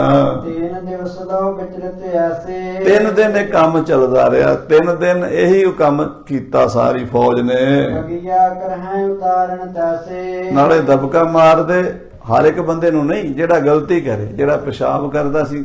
ਆਮ ਇਦਾਂ ਕਰਦੇ ਸੀ ਲੋਕ, ਅਕਲ ਘੱਟ ਹੀ ਸੀ ਸਮਾਜ ਦੇ ਵਿੱਚ, ਨਾਲੇ ਸਾਧਨ ਮੇਲਿਆਂ ਤੇ ਹੁੰਦੇ ਵੀ ਘੱਟ ਸਨ। ਹੁਣ ਤੇ ਸਰਕਾਰਾਂ ਨੇ ਉੱਥੇ ਟਾਇਲਟ ਬਣਾਈਆਂ ਹੁੰਦੇ ਨੇ, ਬਾਹਰ ਵੀ ਹੁੰਦਾ ਸਿਸਟਮ, ਵੀ ਮੰਦਿਰ ਗੁਰਦੁਆਰਿਆਂ ਵਿੱਚ ਵੀ ਹੁੰਦਾ। ਉਦੋਂ ਕਿਹੜਾ ਸਿੱਧਾ ਜਿਹਾ ਕੰਮ ਸੀਗਾ, ਤੇ ਉਹ ਦੂਰ ਜਾਣ ਦੀ ਬਜਾਏ ਉੱਥੇ ਹੀ ਬਹਿ ਬੂ ਜਾਂਦੇ ਸੀਗੇ ਮੇਲੇ ਦੇ ਵਿੱਚ ਹੀ। ਤੇ ਮਹਾਰਾਜ ਸੱਚੇ ਪਾਤਸ਼ਾਹ ਨੇ ਸੁਧਾਰ ਵੀ ਕਰ ਦਿੱਤਾ ਤੇ ਉਹਨਾਂ ਦੀਆਂ ਪੱਗਾਂ ਵੀ ਲਵਾ ਲਈਆਂ। ਸਭ ਨਰ ਜਹ ਕਹਿ ਮਿਲੈ ਅਲਾਵੈ ਕਹਿੰਦੇ ਹੁਣ ਸਾਰੇ ਲੋਕ ਮੇਲੇ, ਜਿੰਨੇ ਵੀ ਲੱਖਾਂ ਲੋਕ ਆਏ ਸੀ, ਜਿੱਥੇ ਜਿੱਥੇ ਮਿਲਦੇ ਨੇ, ਹੋਰ ਤੇ ਗੱਲ ਕੋਈ ਕਰਦੇ ਨਹੀਂ। ਆ ਜਿਹੜਾ ਐਤਕੀ ਨਵਾਂ ਪ੍ਰੋਗਰਾਮ ਵੇਖਿਆ ਨਾ, ਇਹਦੀ ਚਰਚਾ ਕਰਦੇ ਨੇ ਤੀਰਥ ਅਦਬ ਗੁਰੂ ਰਖਵਾਵੈ ਤੇ ਇਹ ਕਹਿੰਦੇ ਨੇ ਵੀ ਗੁਰੂ ਗੋਬਿੰਦ ਸਿੰਘ ਜੀ ਚੰਗਾ ਕਰ ਰਹੇ ਨੇ, ਜਿਹੜਾ ਸਾਨੂੰ ਤੀਰਥ ਦੇ ਸਤਕਾਰ ਦੀ ਜਾਂਚ ਸਿਖਾ ਰਹੇ ਨੇ ਵੀ ਮੰਦਿਰ ਗੁਰਦੁਆਰੇ ਜਾਈਦਾ ਤੇ ਉੱਥੇ ਅਕਲ ਤੋਂ ਕੰਮ ਲਈਦਾ, ਬੇਅਦਬੀ ਨਹੀਂ ਕਰੀਦੀ, ਤੀਰਥਾਂ ਤੇ ਗੰਦ ਨਹੀਂ ਪਾਈਦਾ। ਨਰ ਮੂਰਖ ਮੈਂ ਮਾਨੈ ਜਾਣੈ ਮੂਰਖ ਲੋਕਾਂ ਨੂੰ ਪਤਾ ਨਹੀਂ, ਉਹ ਆ ਕੇ ਤੀਰਥਾਂ ਤੇ ਗੰਦ ਪਾਉਂਦੇ ਨੇ, ਪਤਾ ਹੀ ਨਹੀਂ ਹੁੰਦਾ ਜਾ ਕੇ। ਅਜੇ ਵੀ ਸਾਧ ਸੰਗਤ ਜੀ ਸਾਨੂੰ ਗੁਰਦੁਆਰਿਆਂ ਵਿੱਚ ਜਾਣ ਦੀ ਕਈਆਂ ਨੂੰ ਅਕਲ ਨਹੀਂ ਆਈ। ਪਹਿਲਾਂ ਤਾਂ ਲਿਖਿਆ ਵੀ ਜਿਹੜਾ ਗੁਰੂ ਘਰ ਨੂੰ ਆਪਾਂ ਘਰੋਂ ਤੁਰੇ ਆ ਨਾ, ਇੱਧਰ ਉੱਧਰ ਦੀਆਂ ਗੱਲਾਂ ਕਰਨੀਆਂ ਛੱਡੋ ਤੇ ਬਾਣੀ ਪੜ੍ਹਨੀ ਜਾਂ ਵਾਹਿਗੁਰੂ ਦਾ ਸਿਮਰਨ ਜੋ ਵੀ ਤੁਹਾਨੂੰ ਆਉਂਦਾ ਉਹ ਹੀ ਕਰੀ ਜਾਓ। ਅਰਦਾਸ ਕਰੋ ਵੀ ਮਹਾਰਾਜ ਤੁਹਾਡੇ ਦਰਬਾਰ 'ਚ ਆ ਰਹੇ ਆ, ਰਸਤੇ 'ਚ ਸਹਾਈ ਹੋਇਆ ਜੇ ਤੇ ਮਾੜਾ ਕੋਈ ਖਿਆਲ ਹੀ ਨਾ ਆਵੇ।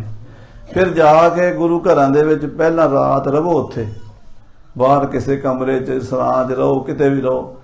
ਅਗਲੇ ਦਿਨ ਇਸ਼ਨਾਨ ਕਰਕੇ ਕੱਪੜੇ ਸਾਫ਼ ਸੁਥਰੇ ਪਾ ਕੇ ਫੇਰ ਜਾਓ ਦਰਬਾਰ ਸਾਹਿਬ, ਕਿਤੇ ਵੀ ਜਾਓ, ਹਜ਼ੂਰ ਸਾਹਿਬ ਜਾਓ, ਕਿਤੇ ਵੀ ਜਾਓ, ਅਗਲੇ ਦਿਨ ਜਾਓ। ਆਪਾਂ ਪਹਿਲੇ ਦਿਨ ਹੀ ਪਸੀਨੇ ਦੇ ਨਾਲ ਹੀ ਜਾ ਵੜਦੇ ਹਾਂ ਗੁਰਦੁਆਰਿਆਂ 'ਚ। ਇਹ ਪਤਾ ਹੀ ਨਹੀਂ ਹੁੰਦਾ ਵੀ ਮਰਜ਼ਾਦਾ ਕੀ ਹੈ। ਉਹੀ ਸਾਨੂੰ ਬੀੜੀਆਂ ਸਿਗਰਟਾਂ ਵਾਲਿਆਂ ਦੇ ਰਸਤੇ 'ਚ ਹੱਥ ਲੱਗੇ ਹੁੰਦੇ ਨੇ, ਕੱਪੜੇ ਉਹੀ ਪਾ ਕੇ ਚਲੇ ਜਾਂਦੇ ਆ। ਫਿਰ ਅਸੀਂ ਇਹ ਨਹੀਂ ਕਹਿੰਦੇ ਵੀ ਦਰਸ਼ਨ ਗੁਰਦੁਆਰਾ ਵੇਖਿਆ ਜੀ, ਗੁਰਦੁਆਰਾ ਦੇਖਣ ਗਏ ਸੀ। ਉਹ ਇਦਾਂ ਦੀ ਬਿਰਤੀ। ਹੇਮਕੁੰਟ ਸਾਹਿਬ ਜੰਗਤਾਂ ਜਾਂਦੀਆਂ, ਬੜੇ ਗੁਰਮੁਖ ਪਿਆਰੇ ਨਾਮ ਅਭਿਆਸੀ ਵੀ ਜਾਂਦੇ ਆ ਤੇ ਬਹੁਤੇ ਹਿਲ ਸਟੇਸ਼ਨ ਸਮਝ ਕੇ ਤੁਰੇ ਫਿਰਦੇ ਆ। ਉੱਥੇ ਹੋਰ ਹੀ ਗੱਲਾਂ ਕਰਦੇ ਆ। ਇਦਾਂ ਨਹੀਂ ਜਾਣਾ ਚਾਹੀਦਾ। ਤੀਰਥਾਂ ਤੇ ਜਾਓ, ਅਦਬ ਨਾਲ ਜਾਓ, ਭੈ ਭਾਵਨੀ ਨਾਲ ਜਾਓ। ਹਾਂਜੀ ਆਗਨਾ ਹਰੈ ਉਲਟ ਗਨ ਠਾਨੈ। ਹਾਂ, ਕਹਿੰਦੇ ਤੀਰਥਾਂ ਤੇ ਆ ਕੇ ਤੇ ਬੰਦੇ ਦੇ ਪਾਪ ਕੱਟੇ ਜਾਣੇ ਚਾਹੀਦੇ ਸੀ, ਪਰ ਉਲਟਾ ਇਹ ਲੋਕ ਹੋਰ ਪਾਪ ਕਰ ਲੈਂਦੇ ਨੇ। ਧੰਨ ਧੰਨ ਭਾਖੈ ਸਭ ਲੋਗ। ਸਾਰੇ ਕਹਿੰਦੇ ਨੇ ਧੰਨ ਗੁਰੂ ਗੋਬਿੰਦ ਸਿੰਘ ਜੀ, ਧੰਨ ਗੁਰੂ ਗੋਬਿੰਦ ਸਿੰਘ ਜੀ, ਜਿਨ੍ਹਾਂ ਨੇ ਸਾਨੂੰ ਅਕਲ ਦਿੱਤੀ, ਸੋਝੀ ਦਿੱਤੀ ਹੈ। ਸ੍ਰੀ ਗੋਬਿੰਦ ਸਿੰਘ ਠਾਨੈ ਜੋਗ। ਸ੍ਰੀ ਗੁਰੂ ਗੋਬਿੰਦ ਸਿੰਘ ਜੀ ਜੋ ਵੀ ਕਰ ਰਹੇ ਨੇ ਠੀਕ ਕਰ ਰਹੇ ਨੇ। ਆਸ਼ੋ ਕਰਨ ਹੇਤ ਉਪਦੇਸ਼। ਸਾਰਾ ਮੇਲਾ ਕਹਿਣ ਲੱਗ ਪਿਆ, ਸਾਰੇ ਸਿਆਣੇ ਕਹਿਣ ਲੱਗ ਪਏ ਵੀ ਗੁਰੂ ਸਾਹਿਬ ਨੇ ਕੋਈ ਗਲਤ ਕੰਮ ਨਹੀਂ ਕੀਤਾ। ਇਹਨਾਂ ਮੂਰਖਾਂ ਨੂੰ ਜਿੰਨੀ ਕੁ ਸਜ਼ਾ ਮਿਲਣੀ ਚਾਹੀਦੀ ਉਨੀ ਕੁ ਦਿੱਤੀ ਵੀ ਹੈ, ਤੇ ਕਿਸੇ ਨੂੰ ਸੱਟ ਫੇਟ ਵੀ ਨਹੀਂ ਮਾਰੀ, ਕਿਸੇ ਨੂੰ ਡੰਡਾ ਨਹੀਂ ਮਾਰਿਆ, ਕਿਸੇ ਨੂੰ ਕੋਈ ਇਹੋ ਜਿਹਾ ਬਚਨ ਨਹੀਂ ਬੋਲਿਆ ਵੀ ਉਹਦੀ ਧੀ ਭੈਣ ਦਾ ਕੋਈ ਬਚਨ ਕੌੜਾ ਨਹੀਂ ਬੋਲਿਆ। ਬਸ ਮੂਰਖੋ ਇੰਨਾ ਹੀ ਕਿਹਾ, ਮੂਰਖੋ ਇੱਥੇ ਬੇਅਦਬੀ ਨਾ ਕਰੋ, ਅਕਲ ਤੋਂ ਕੰਮ ਲਓ। ਇਹ ਅਕਲ ਦੇ ਦਿੱਤੀ ਨਾਲੇ ਉਹਨਾਂ ਦੀਆਂ ਪੱਗਾਂ ਲਾ ਲਈਆਂ।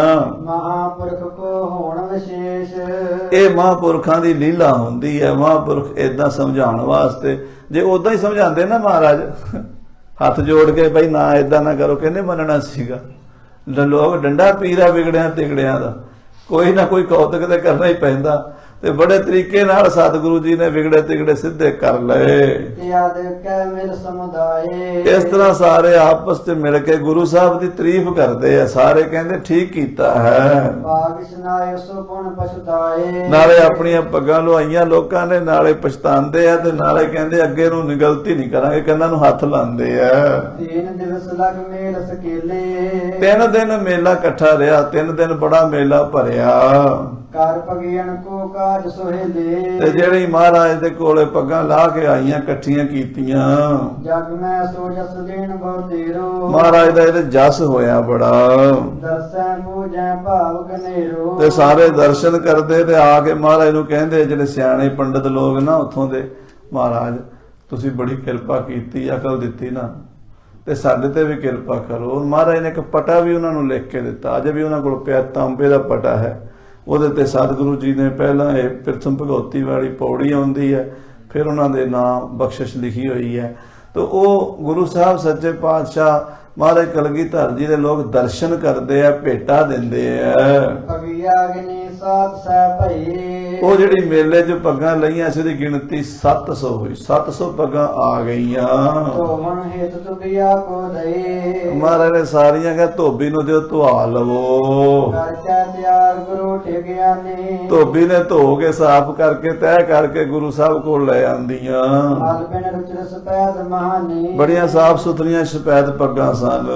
ਆਗਰ ਬਾਸਰ ਕਾਰੇ ਇਕਠਾਈ। ਉਹ ਪਿਛਲੀਆਂ ਜਿਹੜੀਆਂ ਮੁੱਲ ਖਰੀਦੀਆਂ ਉਹ ਵੀ ਵਿੱਚੇ ਪਾ ਲਈਆਂ। 1000 ਪੱਗ ਬਣ ਗਈ। ਗਾਨ ਮਸੰਦ ਸਿੱਖ ਲਈ ਬੁਲਾ। ਮਹਾਰਾਜ ਨੇ ਸਾਰੇ ਮਸੰਦ ਇਕੱਠੇ ਕਰ ਲਏ, ਸਿੱਖ ਬੁਲਾ ਲਏ, ਜਿਨ੍ਹਾਂ ਨੂੰ ਸਰੋਪੇ ਦੇਣੇ ਸੀ। ਉਹ ਪੱਗਾਂ ਜਿਹੜੀਆਂ ਗੋਪਾਲ ਮੋਚਨ ਦੇ ਮੇਲੇ ਚੋਂ ਆਈਆਂ ਸੀ, ਧੁਆ ਕੇ ਸਿੱਖਾਂ ਨੂੰ ਸਰੋਪੇ ਦੇ ਦਿੱਤੇ। ਸਭ ਕੇ ਸੀਸ ਦੇ ਬੰਦਵਾਏ। ਸਾਰਿਆਂ ਦੇ ਸਿਰ ਤੇ ਬਣਵਾ ਦਿੱਤੀਆਂ। ਇਸ ਪ੍ਰਕਾਰ ਦੇ ਘਰ ਸਰਪਾਏ। ਇਸ ਤਰ੍ਹਾਂ ਸਰੋਪੇ ਦੇ ਕੇ ਸਿੱਖ ਵੀ ਤੋਰ ਦਿੱਤੇ ਤੇ ਮੇਲੇ ਦਾ ਵੀ ਸੁਧਾਰ ਕਰ ਦਿੱਤਾ। ਸੰਗਤ ਬ੍ਰਿੰਦ ਮਸੰਦ ਜੇ ਆਏ। ਜਿੰਨੇ ਸਿੱਖ ਸੰਗਤ ਤੇ ਮਸੰਦ ਆਏ ਸਨ, ਕਰੇ ਵਿਦਾ ਸਭ ਸਦਨ ਸਿਧਾਏ। ਸਾਰੇ ਵਿਦਾ ਕੀਤੇ ਤੇ ਉਹ ਆਪਣੇ ਆਪਣੇ ਘਰਾਂ ਨੂੰ ਚਲੇ ਗਏ। ਤਕ ਦਿਨ ਰਾਖਿਓ ਤਾ ਡੇਰਾ। ਕਈ ਦਿਨ ਮਹਾਰਾਜ ਕਪਾਲ ਪਹੁੰਚਣ ਤੀਰਥ ਤੇ ਡੇਰਾ ਰੱਖਿਆ, ਕਈ ਬਾਰ ਚੜ ਗਏ ਅਖੀਰਾ। ਤੇ ਕਈ ਵਾਰ ਸ਼ਿਕਾਰ ਨੂੰ ਚੜੇ ਗੁਰੂ ਸਾਹਿਬ ਜੀ ਗਏ ਹਨ ਖੇਡਣ ਸ਼ਿਕਾਰ। ਇਥੋਂ ਅਨਕ ਬਦਨ ਕੇ ਕਰੇ ਬਿਲਾਸਾ। ਅਨੇਕਾਂ ਤਰ੍ਹਾਂ ਦੇ ਕੌਤਕ ਵਿਲਾਸ ਇਸ ਨਗਰ ਵਿੱਚ ਰਹਿ ਕੇ ਕੀਤੇ ਹਨ। ਜਗ ਤੀਰਥ ਪਰ ਕੀਨ ਸਬਾਸਾ। ਔਰ ਇਹ ਤੀਰਥ ਬੜਾ ਪਵਿੱਤਰ ਪ੍ਰਾਚੀਨ ਤੀਰਥ ਹੈ। ਮੇਲੇ ਤੋਂ ਬਾਅਦ ਵੀ ਗੁਰੂ ਸਾਹਿਬ ਇੱਥੇ ਠਹਿਰੇ ਹਨ। ਸੁਣ ਸੁਣ ਜਸ ਸੇਵਕ ਸਮੁਦਾਏ। ਗੁਰੂ ਦਾ ਜਸ ਸੁਣ ਕੇ ਸਿੱਖ ਸੰਗਤਾਂ ਧਰ ਧਰ ਭਾਵ ਦਰਸ ਕੋ ਆਏ। ਭਾਵਨਾ ਦੇ ਨਾਲ ਦਰਸ਼ਨ ਆਉਂਦੀਆਂ ਨੇ, ਭੇਟਾ ਲੈ ਕੇ ਦਰਸ਼ਨ ਕਰਨ ਆਉਂਦੀਆਂ ਨੇ। ਜਸਾ ਸ਼ਕਤ ਕੀ ਧਰੈ ਕੋਰ। ਜੋ ਕਿਸੇ ਦੀ ਸਮਰੱਥਾ ਹੁੰਦੀ ਹੈ, ਕੋਈ ਮਾਇਆ ਲੈ ਕੇ ਆਉਂਦਾ ਹੈ, ਕੋਈ ਸ਼ਸਤਰ ਬਸਤਰ ਲੈ ਕੇ ਆਉਂਦਾ ਹੈ, ਕੋਈ ਘੋੜਾ ਲੈ ਕੇ ਆਉਂਦਾ ਹੈ, ਜੈਸੀ ਜੈਸੀ ਕੋਈ ਸ਼ਰਧਾ ਨਾਲ ਭੇਟਾ ਲੈ ਕੇ ਆਉਂਦਾ ਗੁਰੂ ਸਾਹਿਬ ਨੂੰ ਮੱਥਾ ਟੇਕਦੇ ਨੇ। ਕਦਮ ਬੰਦਮ ਬੰਦੈ ਕਰ ਜੋੜ ਮਹਾਰਾਜ ਦੇ ਚਰਨ ਕਮਲਾਂ ਤੇ ਮੱਥਾ ਟੇਕਦੇ, ਹੱਥ ਜੋੜ ਕੇ ਨਮਸਕਾਰ ਕਰਦੇ ਹਨ। ਕਰੈ ਕਾਮਨਾ ਪਾਏ ਸੁਧਾਰੈ ਸੱਚੇ ਪਾਤਸ਼ਾਹ ਦੇ ਦਰਸ਼ਨ ਕਰਕੇ ਮਨੋ ਕਾਮਨਾ ਪੂਰੀ ਕਰਕੇ ਚਲੇ ਜਾਂਦੇ ਨੇ। ਅਨੇਕ ਪ੍ਰਕਾਰ ਸੋ ਜਸ ਵਿਸਤਾਰੈ ਔਰ ਮਹਾਰਾਜ ਸੱਚੇ ਪਾਤਸ਼ਾਹ ਦਾ ਅਨੇਕ ਪ੍ਰਕਾਰ ਨਾਲ ਜਸ ਕਰਦੇ ਨੇ। ਹੁਣ ਸਤਿਗੁਰ ਕਰਕੇ ਇਸ਼ਨਾਨਾ ਫਿਰ ਮਹਾਰਾਜ ਇਸ ਤੀਰਥ ਤੇ ਇਸ਼ਨਾਨ ਕਰਕੇ ਸ਼ਹਿਤ ਪਾਵ ਟੇਕੀ ਇਸ ਭਿਆਨਾ ਸ੍ਰੀ ਪੌਂਟਾ ਸਾਹਿਬ ਵਾਪਸ ਜਾਣਾ ਚਾਹੁੰਦੇ, ਤਿਆਰੀ ਕੀਤੀ ਵਾਪਸ ਜਾਣ ਦੀ। ਗਰਜਤ ਬਹੁ ਰਣਜੀਤ ਨਗਾਰਾ ਰਣਜੀਤ ਨਗਾਰਾ ਗਰਜਦਾ ਜਾਂਦਾ ਹੈ। ਜੜੀ ਬਾਹਨੀ ਹੋਏ ਹੋਏ ਤਿਆਰਾ ਸੂਰਮੇ ਘੋੜਿਆਂ ਤੇ ਸਵਾਰ ਹੋ ਕੇ ਨਾਲ ਚੱਲੇ ਨੇ। ਪੰਥ ਪਾਵਟੇ ਚੱਲ ਕਰ ਗਏ ਮਹਾਰਾਜ ਪੌਂਟੇ ਸਾਹਿਬ ਦੇ ਰਾਹ ਪਏ ਨੇ। ਇਹ ਕਪਾਲ ਮੋਚਨ ਦੀ ਕਥਾ ਸਾਧ ਸੰਗਤ ਜੀ ਸਤਿਗੁਰੂ ਜੀ ਨੇ ਆਪਣੀ ਬਾਣੀ ਚਰਿਤ੍ਰੋਪਖਿਆਨ ਵਿੱਚ ਵੀ ਲਿਖੀ ਹੈ। ਮਹਾਰਾਜ ਕਹਿੰਦੇ ਤੀਰਥ ਪੁੱਛਨ ਕਪਾਲ, ਅਸੀਂ ਤੀਰਥ ਪੁੱਛਨ ਕੋ ਕਪਾਲ ਮੋਚਨ ਆਏ।